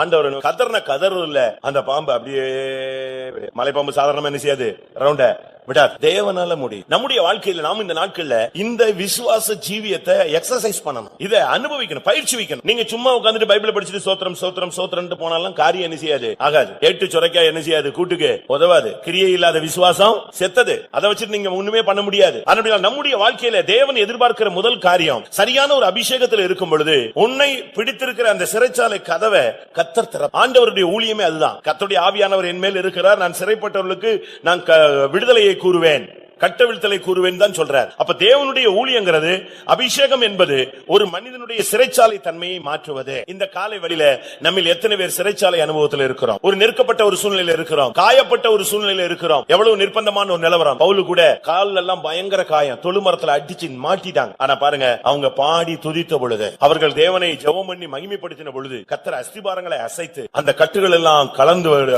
கர்த்தர் வைத்தார். அந்த சிறைச்சாலைக்காரன் அன்னைக்கு ரட்சிக்கப்பட்டான். அது மாத்திரமல்ல, இவருடைய காயங்களை கட்டினான். அதுதான் தேவனுடைய வேலை. அருமையானவர்களே, இன்றைக்கு கர்த்தர் உங்களுக்கு சொல்லக்கூடிய வார்த்தை, கதவுகளை கர்த்தர் திறக்கப்பட்ட கதவுகள் திறக்கப்படுகிற ஒரு ஊழியம் இருக்கிறது. ஏசாயா 45:1 பார்க்கும் பொழுது, கோரேசுக்கு, நான் அபிஷேகம் பண்ணின கோரேசுக்கு முன்பாக வாசல்கள் பூட்டப்படாதிருக்க, கதவுகள் யாவும் திறந்திருக்க நான் கட்டளையிடுகிறேன் என்று ஆண்டவர் பேசுகிறார். கர்த்தராகிய நான் அபிஷேகம் பண்ணின கோரேசுக்கு முன்பாக ஜாதிகளை கீழ்ப்படுத்தி ராஜாக்களின் இடைக்கட்டுகளை அவிழ்க்கும்படிக்கும், அவனுக்கு முன்பாக வாசல்கள் பூட்டப்படாதிருக்க கதவுகளை திறந்து வைக்கும்படிக்கும். பாத்தீங்களா, அவனுக்கு முன்பாக வாசல் பூட்டவே கூடாது. அதே நேரத்துல கதவுகள் எல்லாம் திறந்து வைக்கிறதுக்கு நான் கட்டளையிடுகிறேன் சொல்றார். அபிஷேகம் தான் இந்த வேலையை செய்யும். நீங்க உங்களுடைய அபிஷேகத்தை டெவலப் பண்றீங்களா, குறைஞ்சிருக்கா? உங்களுடைய அபிஷேகத்தின் ரேஷியோ கூடி இருக்கா, குறைஞ்சிருக்கா? ஒருவேளை ஊழியத்துக்கு வரும்போது ஒரு அபிஷேகம் இருக்கும், இல்லாவிட்டால் நீங்க விசுவாசத்துல வரும்போது ஒரு அபிஷேகம் இருக்கும். ஒரு 10 வருஷம் கழிச்சு சில காத்திருப்பு கூட்டத்துல ஒரு அபிஷேகம் கூட கொஞ்சம் பெற்றிருப்பீங்க. இல்ல ஒரு சிலர் அப்படி இல்ல, அந்த ஒரே பாஷைய 40 வருஷமா பேசிட்டு இருக்கான். ஒரு குழந்தை வந்து அம்மா அம்மான்னு அந்த ஆரம்பத்துல சொல்ற இதை 40 வருஷம் பேசிட்டு இருந்தா என்ன வருது யோசிச்சு பாருங்க. பைபிள்ல சொல்லி இருக்கிறது, நீங்க உங்களில் அநேகர் பரிசுத்த ஆவி வரும் பொழுது நவமான பாஷைகளை பேசுவார்கள். புதிய புதிய பாஷையில தேவனோடு பேசி நாம் பக்தி விருத்தி உண்டாக நாம் பெற்றுக்கொள்ள வேண்டும். ஆவிக்குரிய தேவனுடைய ஜனங்கள் சரியான விதத்துல ஒரு அபிஷேகம், இந்த அபிஷேகத்தை நீங்க கூட்டிக்கிட்டே இருக்கணும். டைம் ஆக ஆக ஆக ஆக உங்களுடைய அபிஷேகம் என்ன செய்யணும்? நாட்கள் போக போக உங்களுடைய அபிஷேகத்தின் வல்லமை கூடிக்கொண்டே இருக்க வேண்டும். ஏனென்றால் இனிமேல் கொஞ்ச நாட்கள் எக்காலம் துணிக்கும் போது நாம் பறக்க வேண்டும். இந்த அபிஷேகத்தை வச்சுட்டு இங்க இருக்கிற வேலை கிடையாது. இந்த அபிஷேகத்தை வைத்து நாம் பறக்கக்கூடியவர்கள், அதுக்கு தான் பிறந்தவர்கள், born to fly, அதாவது நாம் பறக்க பிறந்தவர்கள். அப்படி இருக்கும்போது நாம் இந்த நாட்கள்ல எந்த விதத்துல அபிஷேகத்துல இருக்கணும்? ஒரு சிலர் எல்லாம் பாருங்க, என்ன அபிஷேகம், அந்த அபிஷேகத்துல அவன் இருக்கிறத பார்த்த உடனே வீட்டுக்குள்ள பிசாசு வரமாட்டான், செய்வன வரமாட்டான். ஏன்னா அந்த அபிஷேகத்துல இருக்கிற வரைக்கும் அவனை எந்த வல்லமையும் தொட முடியாது. அபிஷேகத்தை விடும் பொழுதுதான் சத்துரு உன் மேல தோல்ல கை வைக்கிறான். அபிஷேகத்தை விடும் பொழுதுதான் உன் வீட்டுக்குள்ள கை வைக்கிறான். அபிஷேகம் குறையும் போதுதான் உன் நிலத்துக்குள்ள, விவசாயத்துக்குள்ள, உன்னுடைய பிள்ளைகளுக்குள்ள, உன்னுடைய மனைவிக்குள்ள, புருஷனுக்குள்ள, தொழிலுக்குள்ள, கடைக்குள்ள, ஊழியத்துக்குள்ள, எல்லா இடத்துலயும் அவன் என்ட்ராகிறது. அதுதான். ஏனென்றால் அபிஷேகம் ஒரு அக்கினி மதில், அது ஒரு சரியான வல்லமை. அது இருக்கும்போது ஒரு மனுஷனோ ஒரு அந்நிய வல்லமையோ உன்னை தொட முடியாது. உன்னை தொடுகிறவன் என் கண்மணியை தொடுகிறான்னு சொல்லி இருக்கு. அந்த அளவு உனக்கு பாதுகாப்பும் ஒரு தெய்வீக வேலையும் கொடுப்பது இந்த அபிஷேகம். அதனாலதான் சிறைச்சாலையில் அவங்க இருந்தாலும் ஆவியானவர் அங்கே இறங்குறார். கர்த்தருடைய தூதன் வந்து சிறைச்சாலை கதவை திறக்கிறான். இரண்டாவதாக தேவன் நமக்கு திறக்கிற கதவுகள் என்ன? நாம இன்னைக்கு கதவுகளை குறித்து கர்த்தர் உங்களோடு பேச சொல்லி இருக்கிறார். தீர்க்க தரிசனம் அப்படி வந்தது நீங்க பார்த்திருப்பீங்க, கேட்டிருப்பீங்க. கதவுகள் திறக்கப்படுது. உங்களுக்கு ரொம்ப காரியங்களை நீங்க ஒரு அடைக்கப்பட்ட சூழ்நிலை தான் நீங்க உணர்கிறீங்க. 1 கொரிந்தியர் 16:9 பவுல் தனக்கு ஒரு கதவு திறக்கப்பட்ட ஒரு காரியத்தை பேசுகிறார். ஏனெனில் இங்கே பெரிதும் அனுகூலமான கதவு எனக்கு திறக்கப்பட்டிருக்கிறது, விரோதம் செய்கிறவர்களும் அநேகர் இருக்கிறார்கள். விரோதம் செய்கிறவர்கள் அநேகர் இருக்கிறார்கள், அது ஒரு பகுதி. ஆனா இவைகளுக்கு மத்தியில அவர் சொல்லுகிறாரு, பெரிதும் அனுகூலமான கதவு எனக்கு திறக்கப்பட்டிருக்கு. அதுதான் முக்கியம். உங்களுக்கு கர்த்தர் உங்களுடைய சிறைச்சாலை கதவுகளை திறந்து உங்களை வெளியே கொண்டு வருவது மாத்திரமல்ல, உங்களை கொண்டு ஜீவ வார்த்தையை சொல்ல வைப்பது மாத்திரமல்ல, இந்த பாதையிலே நீங்கள் போகும் பொழுது இன்றைக்கு எதிரான கதவுகள் தான் உங்களுக்கு திறக்கு. போனா முற்ற மாதிரி ஒண்ணுமே இல்ல, நடக்காது, வாய்க்காது, முடியாது, கிடைக்காது, கிடையாது, அது உனக்கு நடக்காது, அது உனக்கு வாய்க்காது. இப்படித்தான் நீங்க வந்து காதுல வார்த்தையை கேட்டுக்கிட்டே வரீங்க. ஆனா வேதம் சொல்லுகிறது பயங்கரமான நெருக்கமான சூழ்நிலையிலே பவுல் பேசுகிறார், எனக்கு இங்கே பெரிதும் அனுகூலமான கதவு திறந்திருக்கு. விரோதம் செய்யறவங்க ஒரு பெரிய டீமே இருக்கிறாங்க, அதை பத்தி எனக்கு கவலை இல்ல.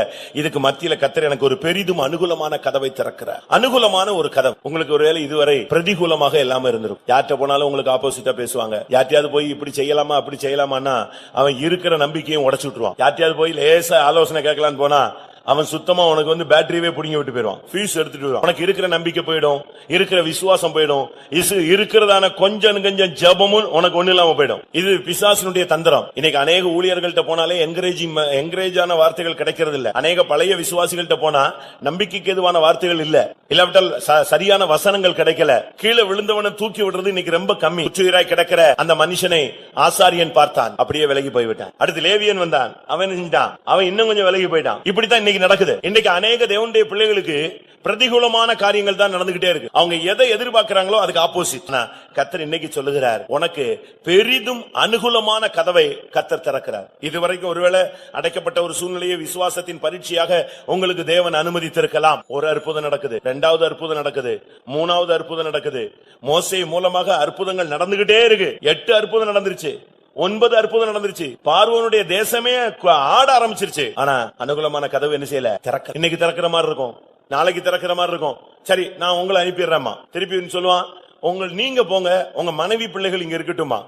திருப்பி சொல்லுவான், உங்களுடைய பிள்ளைகள் நீங்கெல்லாம் போங்க, உங்க ஆடு மாடுகள்லாம் இங்க இருக்கட்டுமா. இப்படி போங்க போங்கன்னு தான் சொல்லுவானே தவிர போக விட மாட்டான். இதுதான் பார்வோனுடைய சக்தி. ஆனா கர்த்தர் என்ன பண்ணார் தெரியுமா, அவரும் அற்புதங்களை செய்கிறதுல சளைக்கல. அதனாலதான் நான் அடிக்கடி பல இடங்கள்ல சொன்னது, நீ பிசாசு 100 விசை வந்தா கர்த்தர் 101 விசையும் உனக்கு என்ன செய்வாரு, ஜெயத்தை கொடுப்பார். அவன் 1000 விசை வந்தா 1001 தரமும் உனக்கு என்ன கொடுப்பாரு, கர்த்தர் ஜெயத்தை கொடுப்பார். அதான் தேவன். 10 9 வாதை அனுப்பல கர்த்தர் சொந்து போல. சரி நீங்க செங்கல் எடுத்துட்டு கிடங்க, உங்க தளபதி இவ்வளவுதான் போ அப்படின்னு சொன்னாரு. அப்படியே சொன்னாரு. அப்படி சொன்னா அவர் தேவன் அல்ல. அவர் சொல்றாரு, நான் அடுத்து ஒரு வாதை வைக்கிறேன் பார். அந்த வாதையில தலைச்சனை அழிச்சிட்ட. அதோட அந்த பார்வோன் ஒண்ணும் இல்ல, அடுத்த செகண்டே எல்லாரையும் வெளியே அடுத்தும் பின்னால வர்றான். திரும்பவும் ஜனங்கள் தடுமாறுறாங்க. கர்த்தர் பார்த்தாரு, இனிமேல் இந்த சத்துருவுக்கு வாய்ப்பே கிடையாது. அவன் என்ன செஞ்சிட்டாரு, சமுத்திரத்துல அழித்து ஒரு பெரிய கதவை செங்கடல்ல திறந்தாருங்க. செங்கடலை அப்படியே 2ஆ பிளந்தார். நீங்க யோசிச்சு பாருங்க, ஒரு பக்கெட்ல தண்ணி விட்டுட்டு ஒரு நாள் 1/2 மணி நேரம் 2 மணி நேரம் கழிச்சு பாத்தீங்கன்னா அது சேரும் சகதியுமா ஆயிரும். ஆனா செங்கடலை ஒரு செகண்ட்ல அப்படி பிளந்தார். நீங்க இந்த இதுல படிச்சு பாத்தீங்கன்னா உங்களுக்கு தெரியும். செங்கடலை அப்படி 2ஆ பிளந்த அடுத்த செகண்ட் பைபிள் சொல்லுகிறது, அவர்கள் உலர்ந்த தரை வழியாக நடந்து போனார். அந்த தரைய அடுத்த செகண்ட் ஒரு ஹீட் ப்ராசஸ் அங்க நடக்குது. தண்ணி 2ஆ பிளக்குது. இஸ்ரவேல் ஜனங்கள் முழு ஜனங்களும் லட்சக்கணக்கான ஜனங்கள், ஆடு மாடு வண்டி எல்லாம் உள்ள போகணும். இதெல்லாம் போறதுக்கு முன்னால அவங்க விட்டா குதிக்கிறதுக்கு ரெடியா இருக்கிறான். ஏன்னா பின்னால பார்வோம், இல்ல நில்லுங்க நாங்க மண் எல்லாம் போட்டுக்கிறோம் அப்படிலாம் சொல்லல.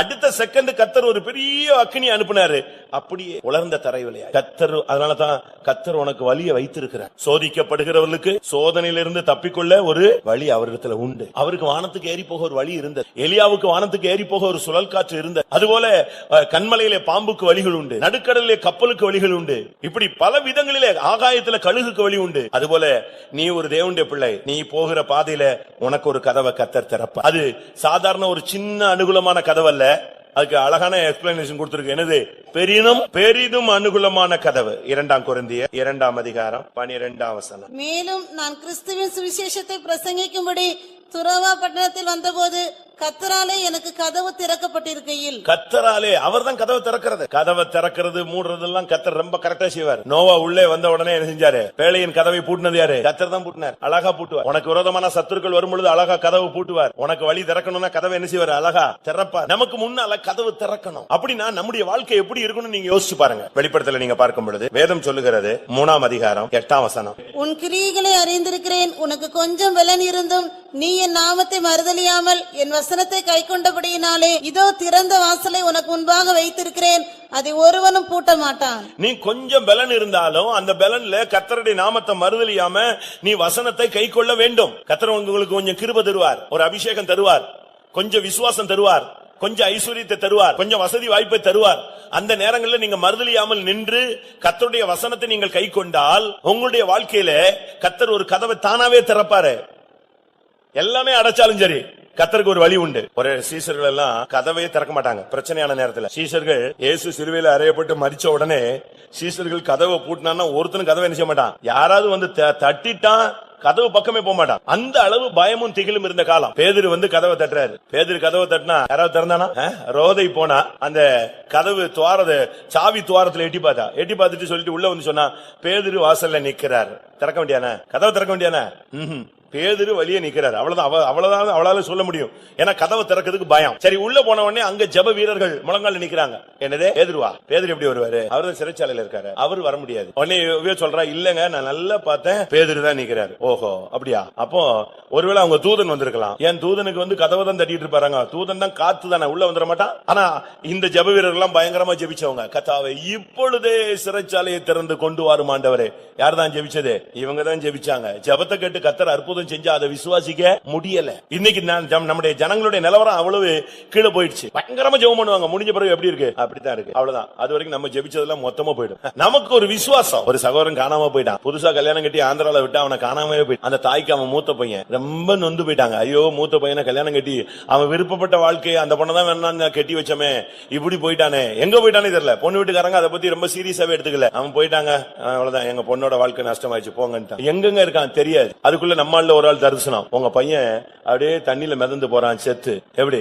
நம்ம ஆளுங்க தரிசனம் வெளிப்பாடு டக்கு டக்குன்னு கிடைக்கும். நான் அப்பதான் விசிட்டிங் போறேன் அந்த வீட்டுக்கு. அவங்க வீடே உட்காந்து ஒப்பாரி வச்சு அழுதுகிட்டு இருக்காங்க. நான் செத்துப்பிட்டான் போட்டு இருக்க பையன் போச்சேன்னு சொல்லிட்டு, என்னாச்சு ஏதாவது செய்தி வந்துச்சான்னு. இல்ல, பையனை காணும். சரி, திருப்பியும் இப்படி உட்காந்து அழுகுறீங்க? இந்த அம்மா சொன்னாங்க, அப்படியே தண்ணியில என் பிள்ளை மிதந்து போற மாதிரி பார்த்தாங்க. எப்படி இருக்கும்? நான் எல்லாம் அந்த அம்மாவை கூப்பிட்டேன். ஏமா, நீங்க உங்க வீட்டுக்கு போங்க, கூட்டம் முடிஞ்சிச்சு. இல்ல, நீ ஏன் கூட்டம் முடிஞ்சு நீ உன் வீட்டுக்கு போகாம இப்படி வீடு விட என் சுத்தி தலையிற கிளம்புன்னு சொல்லி. இல்ல, நான் பார்த்தேன், நீ பார்த்ததெல்லாம் கரெக்ட் தான், நீ வா, முதல்ல வெளியே வா, இந்த வீட்டை விட்டு முதல்ல உன் வீடு போ. கூட்டம் முடிஞ்சா ஒரு பொண்ணோ ஒரு ஆணோ வீடு போய் சேரணும். தெருவா அலையக்கூடாது, வீடு வீடா அலையக்கூடாது, போன்னு சொன்னேன். போயிடுச்சு. அப்ப நான் சொன்னேன், இனிமே நீங்க விசுவாசத்தை தான் நீங்க கொண்டு வரணும். இல்லையா? அப்போ ஆந்திரால பயங்கர வெள்ளம். அதனால இவங்க சொன்ன தரிசனம் ரொம்ப கரெக்டா போயிடுச்சு, ஈக்குவலா வந்துருச்சு.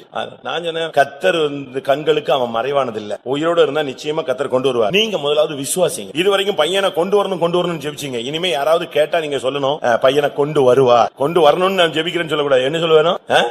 உன் வாயிலிருந்து விசுவாசம் உள்ள வார்த்தை வர. தகப்பனே, நெருப்பு இருக்கிறது, விறகு இருக்கிறது, பலிப்பொருள் எங்கே? ஆபிரகாம் என்ன சொன்னாரு? கர்த்தருடைய பர்வதத்தில் என்ன செய்யும்? பார்த்துக் கொள்ளப்படும். நான் ஆராதிக்கிற தேவன் யெகோவா ஈரே. முடிஞ்சது. உடனே கட்டிப்பிடிச்சு, மகனே அதைத்தான்டா சொல்ல முடியாம அழுதுகிட்டு இருக்கேன்னு அழுதுட்டாருன்னா முடிஞ்சு போச்சு. நம்ம அப்படித்தான் அழுதுருவோம். ஆனா ஆபிரகாம் விசுவாசத்தின் தகப்பன். அவன் சொன்னா, கர்த்தருடைய பர்வதத்துல பார்த்துக் கொள்ளப்படும். நீ வந்துகிட்டே, உன் வேலை என் கூட வந்துகிட்டே இருக்கலாம். இதுதான் இன்னைக்கு அநேகருக்கு விசுவாசம் என்பது ஒரு கேள்விக்குறியாக இருக்கு. கதவை கர்த்தர் திறக்கிறார். அனுகூலமான கதவு. எல்லா கதவும் அடைச்சாலும் தேவனால அனுகூலமான கதவை திறக்க முடியும். ஆவிக்குரிய ஜீவியத்துல வந்துட்ட பிறகு உங்களுடைய வாழ்க்கையில ஒரு நம்பிக்கை, ஒரு விசுவாசம். இங்கே சொல்லி இருக்கிறது, எனக்கு ஊழியத்துக்காக ஒரு கதவை கர்த்தர் திறக்கிறார். இந்த தேசம் நமக்கு திறந்து கிடக்கிறது. நம்ம எத்தனை பேர் கர்த்தருக்காக வேலை செய்கிறோம்? சிறைச்சாலையின் கதவை திறந்து விட்டு கர்த்தர் சொன்ன ஒரே வார்த்தை, கட்டப்பட்ட ஜனங்கள் விடுதலையாக்கப்பட்ட பின்பு கர்த்தர் அவர்களுக்கு கொடுத்த கட்டளை, உன் கதவை திறப்பது அவருடைய கடமையானால் ஜீவ வார்த்தையை சொல்லுவது உன்னுடைய கடமை. எத்தனை பேர் சுவிசேஷம் சொல்லியிருக்கோம்? எத்தனை பேருக்கு சுவிசேஷம் சொல்லியிருக்கீங்க? இங்க உட்கார்ந்து இருக்கிற 400 பேர் நான் கேட்கிறேன், நீங்க 400 பேரும் ஒவ்வொரு ஆத்மா கொண்டு வந்திருந்தா இவ்வளவு நேரத்துல எவ்வளவு இருக்கும்? 800 ஆயிரம். சரி, உங்க ஊழியம் முடிஞ்சு. அந்த வந்த 400 பேர் இன்னொரு 400 பேரை கொண்டு வந்தானா என்ன ஆயிருக்கும்? MLM பிசினஸ் மாதிரி இன்னைக்கு கோடிக்கணக்கான ஜனங்கள் லட்சக்கணக்கில் நாசரியத்தில் நிரம்பியிருப்பான். ஆனா நம்ம அப்படி இல்ல. நம்ம புறப்பட்டு வர்றதே தரிக்கணத்தை அடிச்ச மாதிரி தான் வர்றோம் தேவ சமூகத்துக்கு வர்றதே. உனக்கு ஒன்னைய சிறைச்சாலைகள் இருந்து கர்த்தர் ஏன் விடுதலையாக்கினார்? உனக்கு ஏன் கர்த்தர் வசதி, வாய்ப்பு, சுகம், பலன், ஆரோக்கியம், ஞானம், கிருபை எல்லாம் கொடுத்தது காரணம் எதற்கு? இந்த உலகத்துல வாழ்ந்து நீ கெட்டு போறதுக்கா? இல்ல.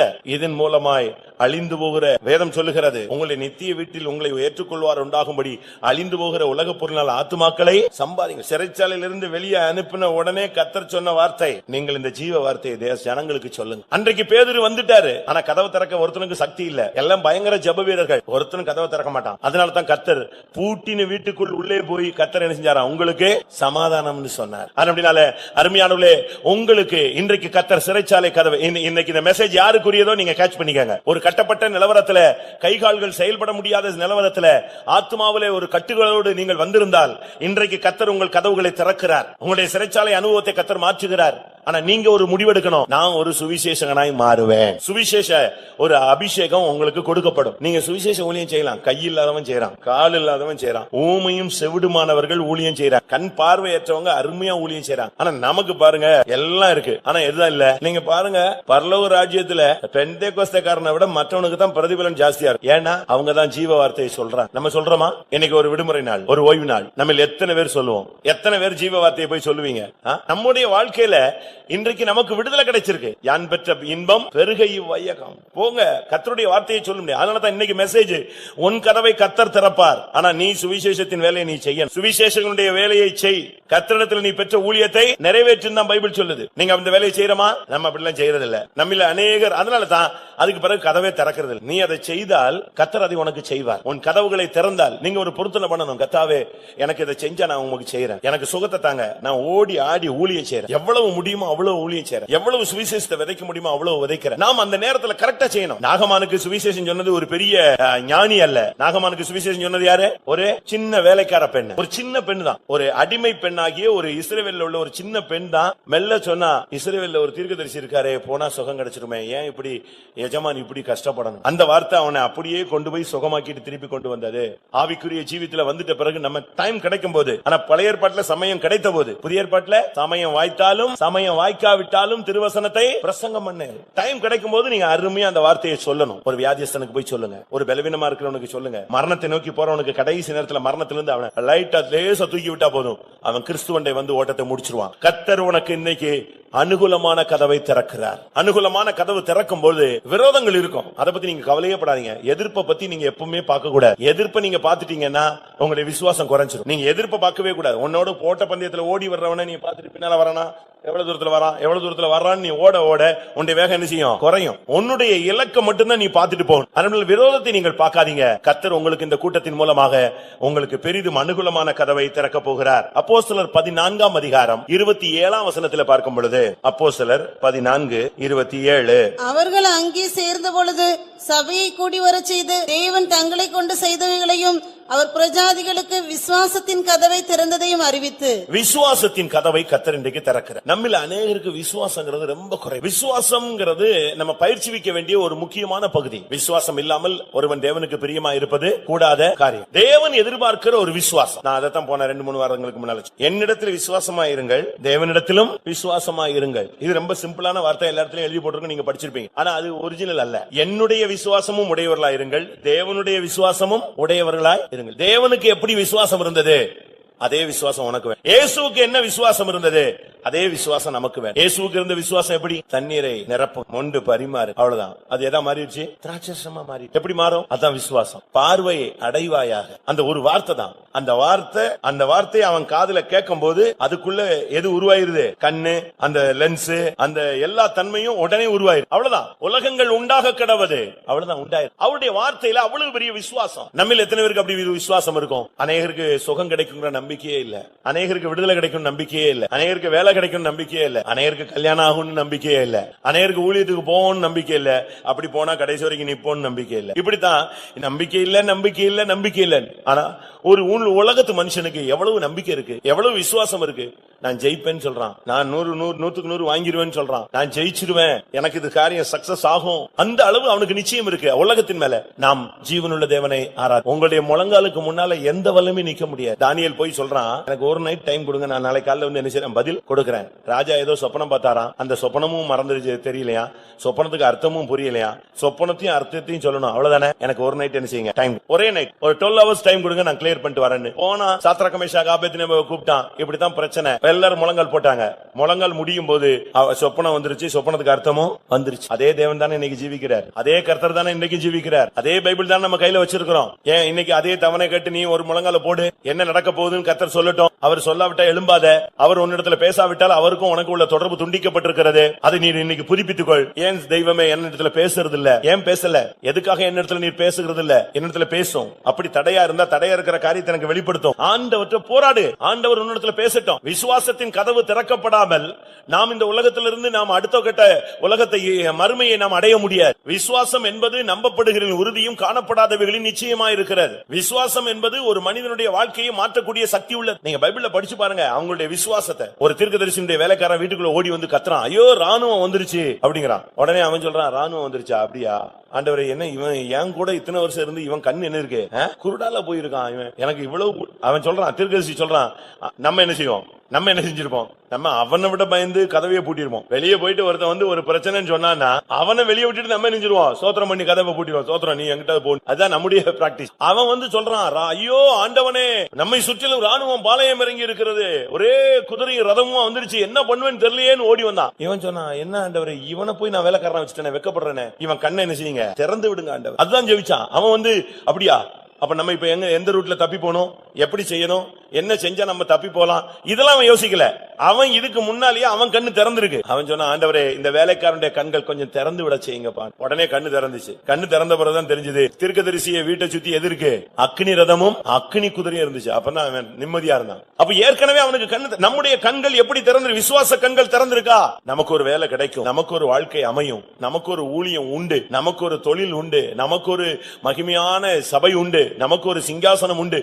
அந்த நிச்சயம் நமக்கு இந்த நாட்கள்ல இன்னைக்கு அநேக தேவனுடைய பிள்ளைகளுக்கு விசுவாசம் குறைவு. கடைசி நாட்கள்ல விசுவாசம் ரொம்ப குறைஞ்சு போயிருச்சு. அநேகருக்கு விசுவாசம் இல்ல, சுத்தமான விசுவாசம் இல்லாத ஒரு பெரிய டீமே இருக்கு. ஒரு இருமலை கூட அவங்களால தாங்க முடியல, ஒரு சின்ன தலைவலியை ஏற்றுக்கொள்ள முடியல, ஒரு சின்ன காரியத்துல ஒரு யாரோ ஒண்ணு பேசிட்டாங்கன்னா அதை அக்செப்ட் பண்ண முடியல.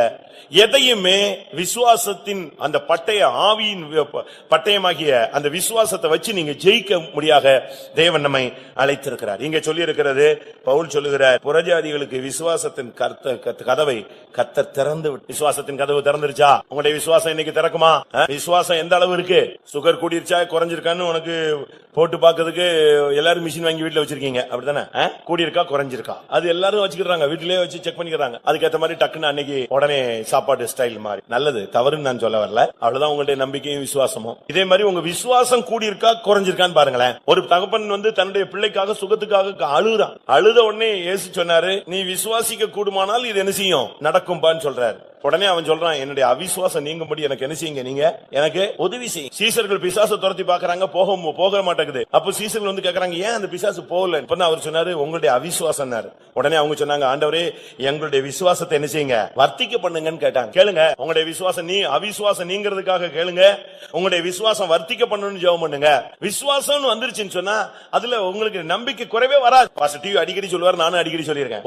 ஒரு குழந்தை பிறந்துச்சு, 2 கண்ணு இல்லாம பிறந்துடுச்சு. அந்த தாயும் மாமியாரும் உட்கார்ந்து இப்படி ஒரு குழந்தை பிறந்ததுக்காகன்னு கண்ணீர் விட்டு சபிக்கப்பட்ட ஒரு நேரம் வந்துருச்சு, நம்ம குடும்பத்துல இப்படி ஒரு குருட்டு பொண்ணு குழந்தை பிறந்துருச்சுன்னு சொல்லி அழுதாங்க. ஆஸ்பத்திரியில அந்த பிள்ளையை தூக்கி வச்சுட்டு அழுதுட்டு, ஐயோ 2 கண்ணும் இல்லையே, இப்ப தகப்பன் வருவானே என்ன பண்ணுவான்? அவன் வந்த உடனே கேக்குறான், என்ன ஏன் 2 பேரும் அழுகுறீங்க, என்ன பிள்ளைக்கு ஏதாவது ஆயிடுச்சா? பிள்ளைக்கு ஒண்ணும் ஆவல, கண்ணை பாடுறான்னு சொன்னான். கண்ணை பார்த்தா 2 கண்ணுமே பிள்ளைக்கு இல்ல. அவன் சொன்னா, இதுக்கு ஏன் அழுகுறீங்க, நல்லா பாடுற குருட்டு பிள்ளைய பத்தி வச்சுட்டு நீ வந்து கண்ணை பார்த்துட்டு இதுக்கு ஏன் அழுகுறன்னு கேக்குற அப்படின்னா எப்படி இருக்கும் வார்த்தைகள். அவன் சொன்னா, இந்த குழந்தைய கொடுத்தவர் அவர்னா இந்த கண்ணையை உண்டாக்கி தருவாருமான். அவன் விசுவாசத்தை கனப்படுத்தி கொஞ்ச நாள்ல கண்ணு நெஞ்சிருச்சு, வந்துருச்சு. அதான் அவனுடைய விசுவாசம். நம்ம விசுவாசம் என்னது, இந்த பொண்ணை கல்யாணம் கட்டினது தப்பு, அங்க போயிடுவான், மூல காரணத்தை தேடி பார்ப்பான். இந்த எங்க அம்மா பண்ணது, எங்க சொந்தக்காரன் பண்ணது, இவன் பண்ணது, அவன் பண்ணது, அப்படியே போயிடுவான், பின்னாலேயே போயிடுவான். அதான் அன்னைக்கு நடக்கும்.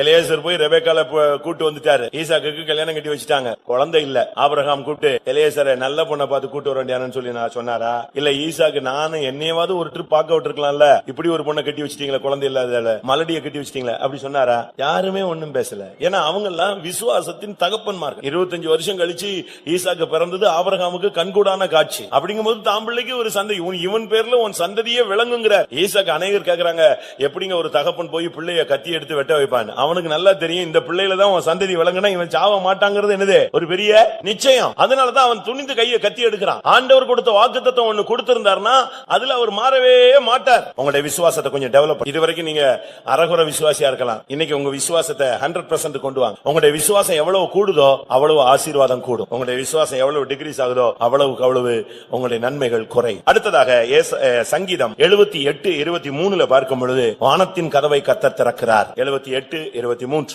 அவர் உயரத்திலுள்ள மேகங்களுக்கு கட்டளையிட்டு வானத்தின் கதவுகளை திறந்து. வானத்தின் கதவை திறக்கிறதுடைய காரணம் என்னன்னா மன்னாவை வர்ஷிக்க பண்ணுகிறார். அதுக்கு தான் கர்த்தர் அந்த வானத்து ஆகாரம், வானத்தின் தானியம், தூதர்களின் அப்பம் இதை மனிதனுக்கு அனுப்பும்படியாக வானத்தின் கதவை திறக்கிறார். வானத்தின் கதவு, வானத்தின் பலகனி, வானத்தின் மதகு, 3 எக்ஸ்பீரியன்ஸ் இருக்கு. ஒன்று வானத்தின் கதவு, வானத்தின் பலகனி. மல்கியால சொல்லியிருக்கு 3ஆம் அதிகாரம் 10ஆம் வசனத்துல, வானத்தின் பலகனிகளை திறந்து இடங்கொள்ளாமல் போக மட்டும் உங்களை ஆசீர்வதிக்க மாட்டேனோ என்று என்னை நீங்கள் சோதித்து பாருங்க. அப்ப பலகனிங்கிறது ஜன்னல். வானத்தின் பலகனியை திறந்தாலே ஒரு அற்புதம் நடக்குமானால் இடங்கொள்ளாமல் போக மட்டும் நீங்கள் ஆசீர்வதிக்கப்படுவீர்கள் என்றால், வானத்தின் கதவு திறந்தா என்ன நடக்கும்? இன்னும் வானத்தின் மதக திறந்தா என்ன நடக்கும்? நோவாவின் காலத்துல பைபிள் சொல்லுகிறது வானத்தின் மதகையே கர்த்தர் செஞ்சாரா? திறந்தார். இது எதை காண்பிக்கிறது?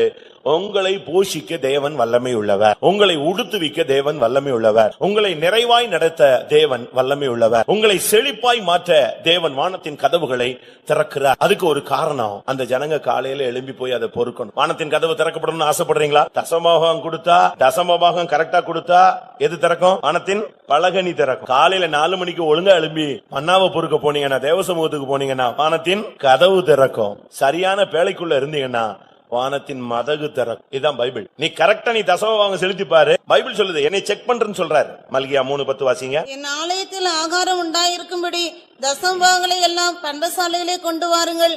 அப்பொழுது நான் வானத்தின் பலகனிகளை திறந்து இடங்கொள்ளாமற் போக மட்டும் உங்கள் மேல் ஆசீர்வாதத்தை வர்ஷிக்க மாட்டேனோ என்று அதனால் என்னை சோதித்து பாருங்கள். ஆண்டவரே சொல்றார், என்னை வந்து சோதிச்சு பாரு, செக் பண்ணி பாரு. அப்ப நாம் தேவனுடைய காரியங்கள்ல உண்மையா இருந்தா கர்த்தர் வானத்தின் பலகனியை திறக்கிறார். காலையில எழும்பி நீ மன்னாவை பொறுக்க போனீனா அதிகாலையில் என்னை தேடுகிறவன் கண்டடைவான். 4 மணிக்கு ஸ்தோத்திர ஜெபம் நடக்குதா? இருக்கிற இடத்துல அது கர்த்தரை மகிமைப்படுத்துறீங்களா? காலை தோறும் என்னை எழுப்புகிறார்னு ஏசாயா சொல்றானே, அதே மாதிரி உன்னால சொல்ல முடியுமா? கற்றுக்கொள்ளுகளை போல என் செவியை திறந்து என்னை கவனிக்க வைக்கிறார் என்று சொல்ல முடியுமா? இஸ்ரவேல் ஜனங்கள் எவ்வளவு பெரிய பராக்கிரமசாலியா இருந்தாலும் சரி, அவன் காலையில எழும்பி எதை பொறுக்கி எடுக்கணும்? எவ்வளவு நேரத்துக்கு முன்னால? சூரியன் உதித்து அதனுடைய சூடு கிளம்பி அந்த மண்ணா உருகி போறதுக்கு முன்னால நீ போய் பொறுக்கி எடுத்துக்கணும். நீ ஜெபம் பண்ணு, எனக்கும் சேர்த்து நீ ஜெபம் பண்ணு. பரவாயில்ல, உனக்கும் சேர்த்து அவ பரலோகம் போயிருவா மனைவி, நீங்க நரகத்துக்கு போயிருவீங்களா? இன்னைக்கு நம்மில் அநேகர் அந்த தேவனுடைய ஆசீர்வாதத்தின் கதவை திறக்கிறதுக்கு வழி தெரியாம உட்கார்ந்துட்டு இருக்கிறான். நீ தசமாகம் கொடுத்தா ஜன்னல் திறக்கும். நீ 4 மணிக்கு எழும்பி பாரு, கதவு திறக்கும். பேழைக்குள்ள வந்து தேவனுடைய சொற்படி உள்ள வந்து குடும்பமா ஐக்கியமா வந்து உள்ள உட்கார்ந்து பாரு, வானத்தின் மதகை என்ன செய்யும்? திறக்கும். தேவன் சொன்னதுல மாறுறது கிடையாது. இஸ்ரவேல் ஜனங்கள் அதிகாலையில எல்லாரும் எழும்பிடுவாங்க. காலையில எழும்பி அவன் கிளம்பி போய் மன்னாவை பொறுக்கிடணும், அவ்வளவுதான். அன்னைக்கு வேற ஒண்ணு அவன் ரொம்ப வெட்டி முறிச்சு சாதிக்க வேண்டியது ஒண்ணுமே கிடையாது. அவன் விதைக்க வேண்டாம், அறுக்க வேண்டாம், களஞ்சியத்தில் என்ன செய்ய வேண்டாம், சேர்த்து வைக்க வேண்டாம். அவன் போய் காலையில போய் அவன் பொறுக்கி எடுத்து அவனுடைய வீட்டுக்கு அவனுக்கு உள்ளதை எடுத்துட்டு வந்தா முடிஞ்சது. அழகான ஒரு வானத்தின் அப்பம், தேவ தூதர்களின் ஆகாரம் அவனுக்கு கிடைக்கும். அருமையா சாப்பிடலாம். அதுல வந்து டயபெட்டிஸ் கிடையாது. என்னென்னலாம் வச்சிருக்கீங்கன்னு சொல்லுங்க, வாங்கி வச்சிருக்கீங்களே விலை கொடுத்து, இது ஒண்ணுமே கிடையாது. வானத்தின் அப்பத்தை சாப்பிட்டா அதுல நீரிழிவு வியாதி கிடையாது, சுகர் வியாதி கிடையாது, சால்ட் வியாதி கிடையாது, சளி கிடையாது, இருமல் கிடையாது, காசநோய் கிடையாது. இன்னும் நீங்க உங்களுக்கு தெரியும் என்னவோ ஒரு வியாதியும் கிடையாது. அத கரெக்டா காலையில இருந்து பொறுக்கி எழுப்பி இடிச்சு சாப்பிடணும், இடிச்சு சாப்பிடலாம்.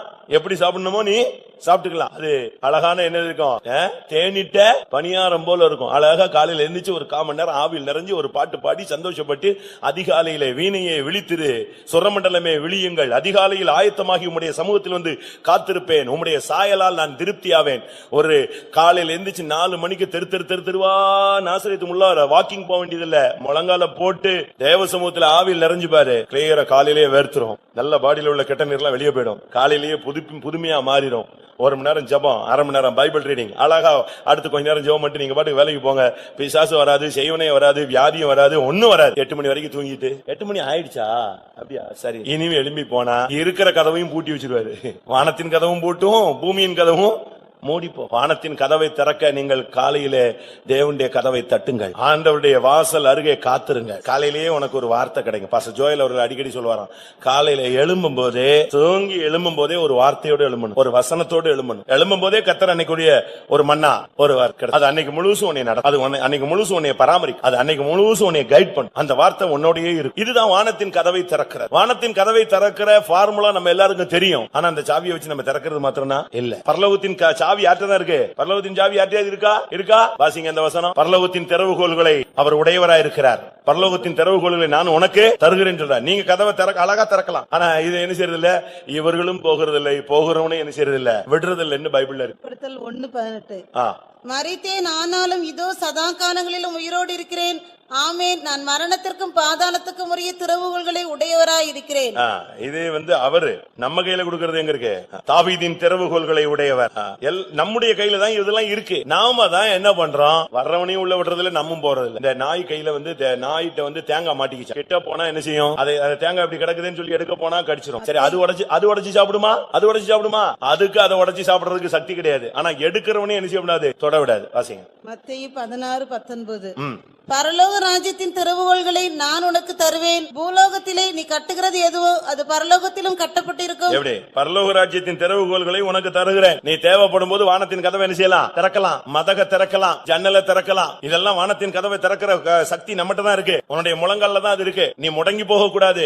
முழங்கால நிக்கணும். உன் முழங்காலை முடக்க வேண்டுமே தவிர வாழ்க்கையில சோர்ந்து போய் முடங்கி போய்விடக் கூடாது. ஆனால் இன்னைக்கு கர்த்தர் உனக்கு சொல்லுகிற வார்த்தை, நான் உனக்காக சிறைச்சாலையின் கதவை திறப்பேன். நான் உனக்கு விசுவாசத்தின் கதவை திறப்பேன். நான் உனக்கு அனுகூலமான கதவை திறப்பேன். ஏன்?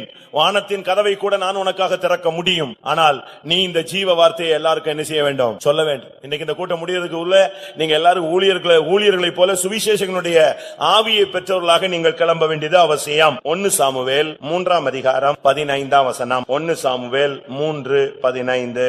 சாமுவேல் விடியற்காலம் மட்டும் படுத்திருந்து கர்த்தருடைய ஆலயத்தின் கதவுகளை திறந்தான். சாமுவேல் ஏலிக்கு அந்த தரிசனத்தை அறிவிக்க பயந்தான்.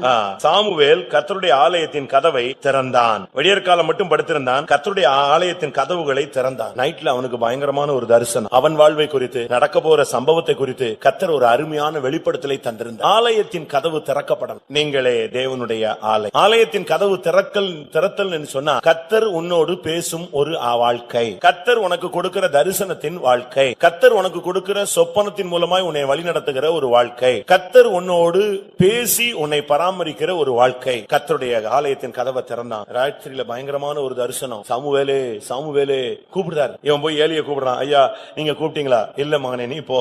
2 ட்ரிப் பார்த்த உடனே அவனுக்கு புரிஞ்சிருச்சு. கர்த்தர் நம்ம இடத்துல பேசுறதை விட்டுட்டாரு. யார்கிட்ட பேசுறாரு? இப்போ அந்த பையன்கிட்ட பேசுறாரு. ரைட், சரி. இனியும் பேசுனா நான் பேச மாட்டேன். கர்த்தாவே சொல்லு, நீ அங்கிருந்தே படுத்துக்கிட்டே சொல்லு, அவர் உன்னிடத்துல பேசுவார். அந்த வார்த்தையை கேட்டு அவன் காலையில கதவை திற. ஒவ்வொரு நாளும் உன்னுடைய வாழ்க்கை துவங்கும் போது கர்த்தருடைய வார்த்தையோடு, தரிசனத்தோடு, வெளிப்பாடோடு, கிருபையோடு, அபிஷேகத்தோடு, வல்லமையோடு, விசுவாசத்தோடு, பரிசுத்தத்தோடு, பிரதிஷ்டையோடு, தெய்வீக சிந்தையோடு, ஆவியின் அனுக்கிரகத்தோடு உன்னுடைய வாழ்க்கை தொடங்க வேண்டும். செத்து போன மாதிரி எழும்பக்கூடாது. திகில் எறிஞ்ச மாதிரி, பேய் எறிஞ்ச மாதிரி காலையில் எழும்பக்கூடாது. அவருடைய சாயலில் திருப்தியாகி உன்னுடைய ஆலயத்தின் கதவை நீ திறக்க. உனக்குள்ள ஒரு நம்பிக்கை, ஒரு விசுவாசம். இன்றைக்கு கர்த்தர் எனக்கு ஒரு நாளை கூட்டி கொடுத்திருக்கிறார். இன்றைக்கு தேவன் என்னிடத்துல என்ன எதிர்பார்க்கிறார்? கர்த்தர் உங்களோடு பேசுறாரா? சொப்பனங்கள், நல்ல சொப்பனங்கள் கிடைக்குதா? பரலோக சொப்பனங்கள் கிடைக்குதா? பரலோக தரிசனங்கள் கிடைக்குதா? வெளிப்பாடுகள் கிடைக்குதா? கர்த்தருடைய சத்தம் கேக்குதா? இதெல்லாம் நம்முடைய ஒரு விசுவாசினுடைய பிராக்டிஸ். ஒரு விசுவாசின்னு சொன்னா அவன்கிட்ட கர்த்தர் பேசணும். ஒரு ஊழியக்காரன்னா கர்த்தர் அவனோடு இடைபடணும். அவர் ஒரு ஆலோசனை கர்த்தர். அவர் ஒரு சமாதான பிரபு. அவர் வல்லமை உள்ள தேவன். உனக்கு பலவீனம் வந்தா அவர் வல்லமையை தருவார். உனக்கு ஆலோசனை இல்லைன்னா அவர் ஆலோசனை தருவார். உனக்கு சமாதானம் இல்லைன்னா உனக்கு சமாதானத்தை உண்டு பண்ணும் ஆக்கினை ஏற்றவர் உனக்கு சமாதானத்தை கொடுப்பார். ஆலயத்தின் கதவை திறவு. இவன் போய் காலையில போய் கதவை, அந்த குட்டி பையன் அழகா திறந்தான். கர்த்தர் அவனோடு பேசி இருந்தார். ஒரு சின்ன பையன்ட்ட கர்த்தர் பேசுறார். நான் சில சபைகளுக்கு போயிருக்கேன். குட்டி குட்டி பையங்கள்லாம் தீர்க்கதரிசனம் நடிக்கிறான். ஒரு வாலிப பையன் தீர்க்கதரிசனம் சொல்றான். அருமையான வார்த்தைகள் வெளிப்படுகிறது. ஆனா இன்னைக்கு நம்ம முதியோர் எவ்வளவோ பேர் இருக்கிறோம். கர்த்தருடைய வார்த்தை நமக்கு இல்ல. நம்முடைய கதவு இன்னும் திறக்கல. அப்போஸ்தலர் 12:10. அங்கே இருப்பு கதவு திறந்தது. அவர்கள் 1ஆம் காவலையும் 2ஆம் காவலையும் கடந்து நகரத்துக்கு போகிற இருப்பு கதவண்டையிலே வந்தபோது அது தானாய் அவர்களுக்கு திறவுண்டது. இருப்பு கதவு, இது நடக்காத ஒரு சம்பவம், முடியாத ஒரு காரியம். இருப்பு கதவு திறக்காது. ஆனா பைபிள் சொல்லுகிறது இருப்பு கதவு உடைக்கத்தான் முடியும். ஏசாயா 45:4 பார்க்கும் பொழுது வெண்கல கதவுகளை உடைத்து இருப்பு தாழ்பால்களை முறித்து, அதுதான் அவர் செய்யறது. ஆனா இங்க பேதுரு வரும்போது இருப்பு கதவு தானா திறவுண்டது. இன்றைக்கு நீங்கள் விசுவாசியுங்கள். இந்த மெசேஜுக்கு பிறகு கர்த்தர் உங்களுக்கு அடைக்கப்பட்ட கதவுகளை உடைச்சு கூட உனக்காக திறப்பார். இவன் வர்றான், சிம்சோன் வர்றான். பெலிஸ்தர்கள் கோட்டை கதவை பூட்டிட்டாங்க. இப்ப அவன் என்ன பண்றான்னு பாக்கலாம். மாட்டிக்கிட்டான்னா இவனை கொன்றணும், இவனை சிறைப்பிடிக்கணும், இவனை குரங்காய்க்கணும்னு அவங்க ட்ரை பண்றான். கதவு இவன் லேட்டா வந்தா பார்த்தா கதவு, கோட்டை கதவு, அந்த தேசத்தினுடைய, அந்த நாட்டினுடைய கோட்டையே மூடி வச்சிருக்கு. அது ஒரு பெரிய கோட்டை கதவு. அதை பார்த்த உடனே அவனுக்கு திகைப்பு வரல. ஐயோ, கர்த்தர் இப்படி பூட்டி வச்சுட்டாரு, நம்ம மாட்டிக்கிட்டோமே. அவன் பயங்கரமான ஒரு வல்லமை உள்ள ஒரு மனுஷன். அவன் பார்த்தான், ஓ, கதவை பூட்டிட்டாங்களா, ஒருவேளை சத்துருக்களுடைய வேலையா இருக்குமோ, சரி பரவாயில்ல அப்படின்ட்டு அவன் திரும்பி போகல, யோசிக்கல. அவன் நேரம் வந்தான், அந்த கதவு பிடிச்சு எரிஞ்சான், ஒரு உழுக்குனான். இவங்க எல்லாம் வெளியே இருந்து பாத்துட்டு இருக்காங்க, அவன் என்ன பண்றான், என்ன கதவு பிடிச்சு உழுக்குறான், என்ன நடக்க போகுது. கதவை பிடித்து அவன் அசைத்தான். அது கீழோடு புடுங்கி கொண்டு வந்ததா. அது மாட்டி இருந்த அந்த காங்கிரட் எல்லாம் புடுங்கி இடிச்சு கிழிச்சிட்டு வந்துருச்சு வெளியே. தூக்கி தோல்ல வச்சுட்டு வெளியே வந்துட்டான். இந்த அட்லஸ் உலகத்தை சுமந்தான்னு சொல்றானே, அதே மாதிரி இவன் புறப்பட்டு வந்தான். ஹெர்குலஸ் மாதிரி தூக்கிட்டு. அதோட சத்துருக்கள் எல்லாம் ஓடிட்டாங்க. இன்னைக்கு கர்த்தர் உனக்கு ஒரு அபிஷேகம் தருவார். உனக்கு முன்னால இருக்கிற பூட்டு கதவெல்லாம் ஒண்ணு கர்த்தர் உடைக்கணும், இல்லாட்ட நீ உடைக்கணும். தேவன் என்ன செய்யறாரோ அதுதான். ஏசாயா 45:4 சொல்லி இருக்கிறது, வெங்கல கதவுகளை உடைத்து இருப்பு தாழ்பாள்களை முறிக்கிறார். அதே நேரத்தில் அபிஷேகம் உள்ள மனுஷன் இங்க வரும்போது என்ன நடந்தது? அவனே எல்லாத்தையும் உடைச்சிட்டான். ஆலயத்தின் கதவுகளை திறக்க வேண்டியது உன்னுடைய வேலை. உனக்கு விரோதமாக அடைக்கப்பட்ட கதவுகளை திறக்க வேண்டியது, உடைக்க வேண்டியது உன்னுடைய வேலை. நீ உடைக்க முடியாத கதவுகளை கர்த்தர் உடைப்பார். அதான் இரும்பு கதவு திறக்கிறது. முதல் கதவுக்கு வரான், திறக்குது. இரண்டாம் காவலுக்கு வராங்க, அது திறக்குது. இப்ப பெரிய இரும்பு கதவு லாஸ்ட்ல அது திறந்து நேர வெளியே வந்து இன்றைக்கு கர்த்தர் உனக்காக எல்லா கதவுகளையும் திறக்கும்படியாக இந்த காலை வேளையில கடந்து வந்திருக்கிறார். கடைசியாக 2 நாளாகமம் 4:22 சிமோன் கத்திகளையும் களங்களையும் களையங்களையும் தூப கலசங்களையும் சாலமோன் பண்ணினான். மகா பரிசுத்த ஸ்தலத்தின் உட்கதவுகளும் மகா பரிசுத்த ஸ்தலத்தின் உட்கதவுகள். ஒரு பரிசுத்த ஜீவியத்துக்காக கர்த்தர் கதவை திறக்கிறார். இன்னைக்கு பரிசுத்த ஜீவியங்கிறது ஒரு கொஸ்டின் மார்க். பரிசுத்தம் அப்படின்னா அதனுடைய ஒரிஜினல் தன்மை நமக்கு தெரியல. பரிசுத்தம் சொன்னா ஏதோ பாவத்துல போய் விழுந்துட்டா பரிசுத்தம் நஷ்டமாயிடுச்சுன்னு நினைக்கிறாங்க. அப்படி அல்ல. பரிசுத்தங்கிறது ஒவ்வொரு ஸ்டெப்லயும் இருக்கு. உட்காருதல்ல இருக்கு, எழுந்திருக்கல இருக்கு, பேச்சுல இருக்கு, சிரிப்புல இருக்கு, உன்னுடைய நடையில இருக்கு, உடையில இருக்கு, உன்னுடைய பார்வையில இருக்கு, உன்னுடைய எண்ணங்கள்ல இருக்கு, உன்னுடைய புசிப்புல இருக்கு, உன்னுடைய குடிப்புல இருக்கு, உன்னுடைய சிந்தையில இருக்கு, உன்னுடைய நினைவுல இருக்கு, உன்னுடைய ஊழியத்துல இருக்கு, உன்னுடைய ஜீவியத்துல இருக்கு, உன்னுடைய பழக்க வழக்கங்கள்ல இருக்கு, உன்னுடைய எல்லாவற்றிலையும் ஒவ்வொரு ஸ்டெப்லயும் என்ன இருக்கு? பரிசுத்தங்கிற ஒரு ஆஸ்பெக்ட் இருக்கு. ஒவ்வொன்றிலையும் பரிசுத்தம் இருக்கு. நம்ம நினைக்கிறது அப்படியே பார்க்காமலே கண்ண மூடிட்டே போறதுதான் பரிசுத்தம். ஐயோ ஸ்தோத்திரம் ஸ்தோத்திரம் ஸ்தோத்திரம் அப்படின்னு அப்படியே பரிசுத்தத்துல ஹை லெவல்ல போற மாதிரி இருப்பான். அப்படி அல்ல. பரிசுத்தங்கிறது ஒவ்வொரு ஸ்டெப்லயும் இருக்கு. பிரசங்கத்துல பரிசுத்தம் இருக்கு, பாட்டுல பரிசுத்தம் இருக்கு, உட்கார்ந்து இருக்கிற ஸ்டைல்ல ஒரு பரிசுத்தம் இருக்கு, உன்னுடைய நீ போட்டிருக்க டிரெஸ்ல ஒரு பரிசுத்தம் இருக்கு, நீ சாப்பிடுற ஆகாரத்துல ஒரு பரிசுத்தம் இருக்கு. ஒவ்வொன்றிலையும் இப்ப ஒரு ஏழை ஒரு சாப்பிடறதுக்கு இல்லாத ஒரு ஆளை வச்சுக்கிட்டு நீ பாட்டுக்கு அது பாட்டுக்கு எப்படி இருக்கீங்க, நல்லா இருக்கீங்களா, நல்லா இருக்கீங்களா, நீ பாட்டுக்கு சாப்பிட்டுட்டே இருந்தேன்னா அது கூட என்னது? பரிசுத்த குலைச்சல் தான். உன்னுடைய மத்தவனுக்கு ஆகாரம் இல்லாமல் இருக்கும்போது நீ மாம்சத்தை புசித்தால் அவனுக்கு நீ இடரலாய் காணப்படுகிறாய் அப்படின்னா அது என்னது? பரிசுத்த குலைச்சல். அவங்க எல்லாம் சாப்பிடாம இருக்கும்போது நீ உட்கார்ந்து நல்லா வெட்டிக்கிட்டே இருந்தீங்கன்னா அது கூட பரிசுத்த குலைச்சல் தான். அதனால நம்ம பரிசுத்தம் எங்கேயோ இருக்கு, எட்டாக்கணின்னு நினைக்க கூடாது. மோசே அந்த தேவஜனுடைய ஜனங்களுக்கு முன்பாக கண்மலையை பார்த்து இந்த கண்மலையிலிருந்து தண்ணீரை வரவழைக்க முடியுமா அப்படின்னு அடிச்சான். ஆண்டவர் சொன்னாரு, ஏன் டென்ஷன் ஆன? இந்த ஜனங்களுக்கு முன்னால நீ என்னை பரிசுத்தம் பண்ணல. அதுதான் அவனுடைய பரிசுத்த குலைச்சல். மோசே எந்த தவறு செஞ்சதில்ல. மோசேனுடைய பரிசுத்த குலைச்சல் என்ன? நீ இந்த ஜனங்களுடைய கண்களுக்கு முன்பாக என்னுடைய பரிசுத்தத்தை விளங்க பண்ணாதபடியினால் நான் உன்னை அழைத்து வந்த தேசத்தில் இந்த ஜனத்தை நீ கொண்டு போய் சேர்ப்பது இல்லை. முடிஞ்சிச்சா? ஒரே பாயிண்ட், லா பாயிண்ட் அடிச்சிட்டார். அப்ப அந்த ஜனங்களுக்கு முன்னால அவன் கொஞ்சம் அவசரப்பட்டு பேசினது பரிசுத்த குலைச்சல் இருக்கு. அப்படி பார்த்தா நம்ம கதை எப்படி இருக்குன்னு யோசிச்சு பாருங்க. அவர் வச்சிருக்கிற பரிசுத்தம் அதுதான். ஆனா நம்ம நினைக்கிற பரிசுத்தம் ஏதோ போய் கையும் மையுமா பிடிபட்டாதான் பரிசுத்த குலைச்சல் நினைக்கிறோம். தவறு. மகா பரிசுத்த ஸ்தலத்தின் உட்கதவை திறக்கணும். உள்ளான மனுஷன்ல பரிசுத்தத்தை தேவன் எதிர்பார்க்கிறார். வெளியே உள்ள பரிசுத்தம் அவர் பார்க்கறது இல்ல. மனுஷன் முகத்தை பார்க்கிறான், தேவனோ இருதயத்தை பார்க்க. சரி, இவ்வளவு கதவை திறக்கிறாரு. கதவை திறந்து விட்ட கர்த்தர் சொல்ற வார்த்தை என்ன தெரியுமா? இந்த ஜீவ வார்த்தையை நீங்கள் எல்லாருக்கும் போய் சொல்லுங்கள். எத்தனை பேருக்கு நீங்க சுவிசேஷம் சொல்லியிருக்கீங்க? நான் முடிக்க போறேன். சுவிசேஷம் நீங்க சொல்றீங்களா? ஒயிட் அண்ட் ஒயிட் போடுறதுக்கு வெக்கப்படுறீங்க, இந்த சத்தியத்தின்படி வாழ்றதுக்கு வெக்கப்படுறீங்க, பைபிள் தூக்கிட்டு வர்றதுக்கு வெக்கப்படுறோம், 3 பாட்டு புக்கு தூக்கிட்டு வர்றதுக்கு அதை விட வெக்கமா இருக்கு. ஆராதனை முடிகிற வரைக்கும் உட்கார்றதுக்கு வெக்கப்படுறோம், யாராவது நம்மளை பாத்துருவாங்களோன்னு வெக்கப்படுறோம். நம்ம எப்படி போய் சுவிசேஷத்தை சொல்றது? நம்ம எத்தனை பேர் ஜீவ வார்த்தையை சொல்றோம்? 1 யோவான் 1:1 சொல்லி இருக்கிறது, ஆதி முதல் இருந்ததும் நாங்கள் கேட்டதும் நாங்கள் கண்டதும் நாங்கள் தொட்டதும் நாங்கள் நோக்கி பார்த்ததுமா இருக்கிற ஜீவ வார்த்தையை உங்களுக்கு அறிவிக்கிறோம். வாசிங்க. ஆதி முதல் இருந்ததும் நாங்கள் கேட்டதும் எங்கள் கண்களினாலே கண்டதும் நாங்கள் நோக்கி பார்த்ததும் எங்கள் கைகளினாலே தொட்டதுமா இருக்கிற ஜீவ வார்த்தை குறித்து உங்களுக்கு அறிவிக்கிறோம். அங்க சிம்பிளா சொல்லிருக்கு, சிறைச்சாலையின் கதவை திறந்து விட்டு நீங்கள் போய் ஜீவ வார்த்தையை சொல்லுங்கள் சொல்லியாச்சு. அந்த ஜீவ வார்த்தையை குறித்து யோவான் கொடுக்கிற விளக்கம் என்ன தெரியுமா? ஆதியிலே இருந்தது, நாங்கள் கேட்டது, எங்கள் கண்களினால் கண்டது, நாங்கள் நோக்கி பார்த்தது, எங்கள் கைகளால் தொட்டதுமான ஜீவ வார்த்தை. இது எதுக்கு இவ்வளவு விளக்கம் கொடுக்கிறாரு? எக்ஸ்பீரியன்ஸ், அனுபவம், பயிற்சிவித்தல். நாங்கள் நோக்கி பார்த்த ஜீவ வார்த்தை, நாங்கள் தொட்ட ஜீவ வார்த்தை, நாங்கள் கண்ட ஜீவ வார்த்தை, நாங்கள் கேட்டதான ஜீவ வார்த்தை, ஆதி முதல் இருந்ததான ஜீவ வார்த்தை. யோவான் 1 அதிகாரம் 1 வசனம் முதல் 2 வசனங்கள்ல பாத்தீங்கன்னா, ஆதியிலே வார்த்தை இருந்தது, அந்த வார்த்தை தேவனிடத்தில் இருந்தது, அந்த வார்த்தை தேவனாய் இருந்தது. அது மனுஷருக்கு ஒளியாக இருந்தது, அது மனுஷருக்கு ஜீவனாயிருந்தது. அந்த வார்த்தையை பத்தி நீங்க சொல்லணுமே.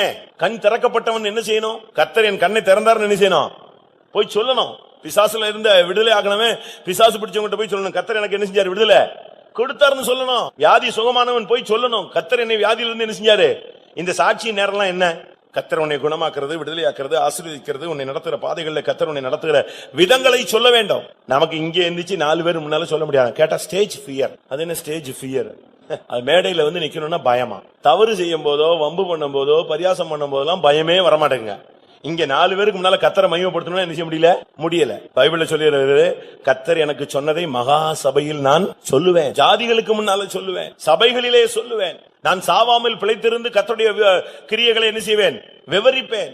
சொல்லணும், தெருவா சாட்சி சொல்லணும். ஆண்டவரை போய் சொல்றதுல ஒண்ணும் தப்பே கிடையாது. எத்தனை பேர் அப்படி சொல்றாங்க தெரியும்? நீங்க ஏன் சொல்லக்கூடாது? உங்களுக்கு கை கால் நல்லா கொடுத்திருக்கிறார், நல்ல கை, காலு, வாய், வயிறு, எல்லாமே நல்லா இருக்கு. கேட்டா எத்தனை வயசுல எவ்வளவு இருக்கணுமோ அவ்வளவு நமக்கு நல்லா இருக்கு. நல்ல திடகாத்திரமா இருக்கும், பலனா இருக்கிறோம், ஆரோக்கியமா இருக்கிறோம், நமக்கு வசதி இருக்கு, வாய்ப்பு இருக்கு, கார் இருக்கு, எல்லா வசதி இருக்கு. ஆனா சுவிச ஜீவ வார்த்தையை சொல்றதுக்கு ஆள் இல்ல.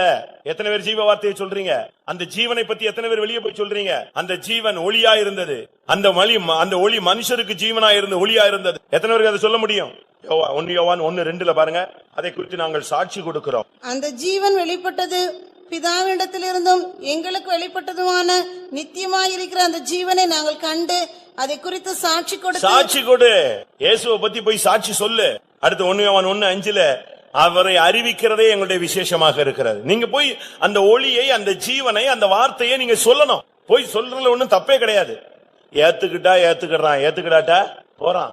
சொல்லுங்க. உங்களுக்கு ஒரு 5 நிமிஷம் டைம் கிடைச்சா அதுல இயேசுவை கொண்டு வந்துடணும். டீச்சிங்கா உள்ள கொண்டு வந்துடணும். ஒரு சான்ஸா சொல்லிடணும்.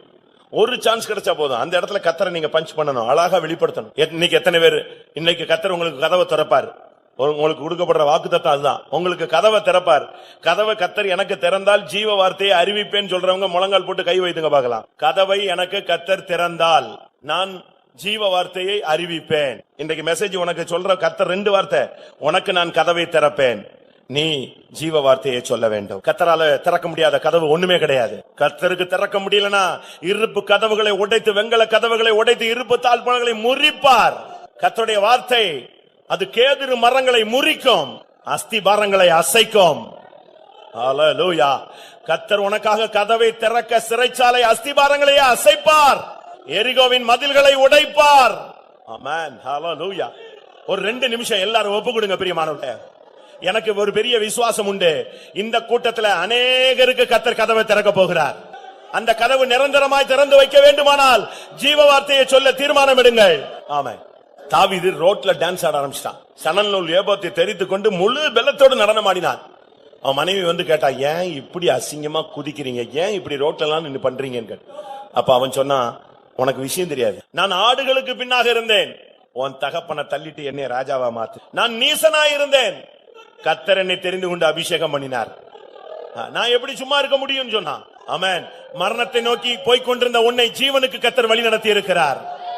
அழிவை நோக்கி உன்னை போய்கொண்டிருந்த உன்னை கர்த்தர் ஜீவனுக்கு நேராக திருப்பி இருக்கிறார். ஓ, நீ ஜீவ வார்த்தையை சொல்வாயோ? ஆமென். கர்த்தர் உன் கதவை திறந்தால் ஜீவ வார்த்தையை சொல்லுவாயா? உன் சிறைச்சாலை தன்மையை மாற்றுவார், அனுகூலமான கதவை திறப்பார், உன் விசுவாசத்தின் கதவை திறப்பார். வானத்தின் கதவு இன்றையிலிருந்து உனக்கு திறக்கப்படும். ஓ, இருப்பு கதவுகள் தானாய் திறக்கும். ஒரு பரிசுத்த ஜீவியம் உனக்கு கிடைக்கும். ஓ, இன்றைக்கு நீ ஒரு தீர்மானம் எடு. ஜீவ வார்த்தையை சொல்லுவேன் ஆண்டவரே, ஜீவ வார்த்தைக்கு சாட்சியாய் சொல்லுவேன். நான் கண்டதை சொல்லுவேன், கேட்டதை சொல்லுவேன், அனுபவித்ததை சொல்லுவேன், இயேசு என்னை ரட்சித்ததை சொல்லுவேன், அழைத்ததை சொல்லுவேன், அபிஷேகம் பண்ணினதை சொல்லுவேன். ஆமா, நான் திரும்பவும் கேட்கிறேன், 2 காரியம் தான். கர்த்தர் கதவை திறப்பார், நீ ஜீவ வார்த்தையை சொல்லுவாயா? நீங்க வாலிபர்களா இருக்கலாம், வயதுபர்களா இருக்கலாம், யாராக இருந்தாலும் சரி. நான் ஒரு காலத்துல பிரசங்கம் பண்றதுக்கு ரொம்ப பயந்தேன். வெளியே போய் சொல்றதுக்கு ரொம்ப யோசிப்பேன். சபையில மட்டும் நான் நல்லா பிரசங்கம் பண்ணுவேன். ஆனா வெளியே என்னால பிரசங்கம் பண்றதுக்கு சுவிசேஷம் சொல்ல தெரியாது, உபதேசம் பேச தெரியாது. இப்படி எல்லாம் குழம்பிக்கிட்டு இருந்த காலங்கள் உண்டு. ஒரு காலத்துக்கு பிறகு கர்த்தர் சொன்னார், தெருவா நீ சொல்லி முடிக்கணும், ரோடா சொல்லணும். அதனாலதான் கிடைக்கிற வாய்ப்பை நான் சமயத்தை நான் பயன்படுத்திக் கொள்றது எதுக்குன்னா, நல்லா இருக்கும் போதே கர்த்தருக்கு முடிந்த அளவு சுவிசேஷத்தை சொல்லிடணும், தேசங்கள்ல சொல்லிடணும். ஆமென். கர்த்தர் உனக்கு அப்படி ஒரு வாய்ப்பை கொடுக்க போகிறார். அந்த இஸ்ரவேலின் சிறிய பெண் அந்த நாகமானை திருப்பினது போல நீ நாகமான் போன்ற ஜனங்களை திருப்புவாயோ? ஆமா, கர்த்தர் எனக்கு கதவுகளை திறந்தால் நான் ஜீவ வார்த்தையை சொல்லுவேன். அந்த ஆளுங்களை மட்டும் நான் இப்ப பார்க்க விரும்புகிறேன். சிறைச்சாலை கதவை திறந்துட்டு கர்த்தர் சொன்ன ஒரே வார்த்தை, நீங்கள் ஓடி போங்கள் என்று சொல்லவில்லை, இந்த ஜீவ வார்த்தையை சொல்லுங்கள். சொல்லு. சபையை பத்தி பயப்படாத, சொந்தக்காரங்களை பத்தி பயப்படாத, சமுதாயத்தை பத்தி பயப்படாத, ஜாதியை பத்தி பயப்படாத, கிராமத்தை பத்தி பயப்படாத, குடும்பத்தை பத்தி பயப்படாத, மற்ற நண்பர்களை பத்தி பயப்படாத. உனக்கு கிடைக்கிற சமயத்துல இந்த ஜீவ வார்த்தையை சொல்லு. கர்த்தர் அதுக்குரிய ஒரு அபிஷேகத்தை தருகிறார்.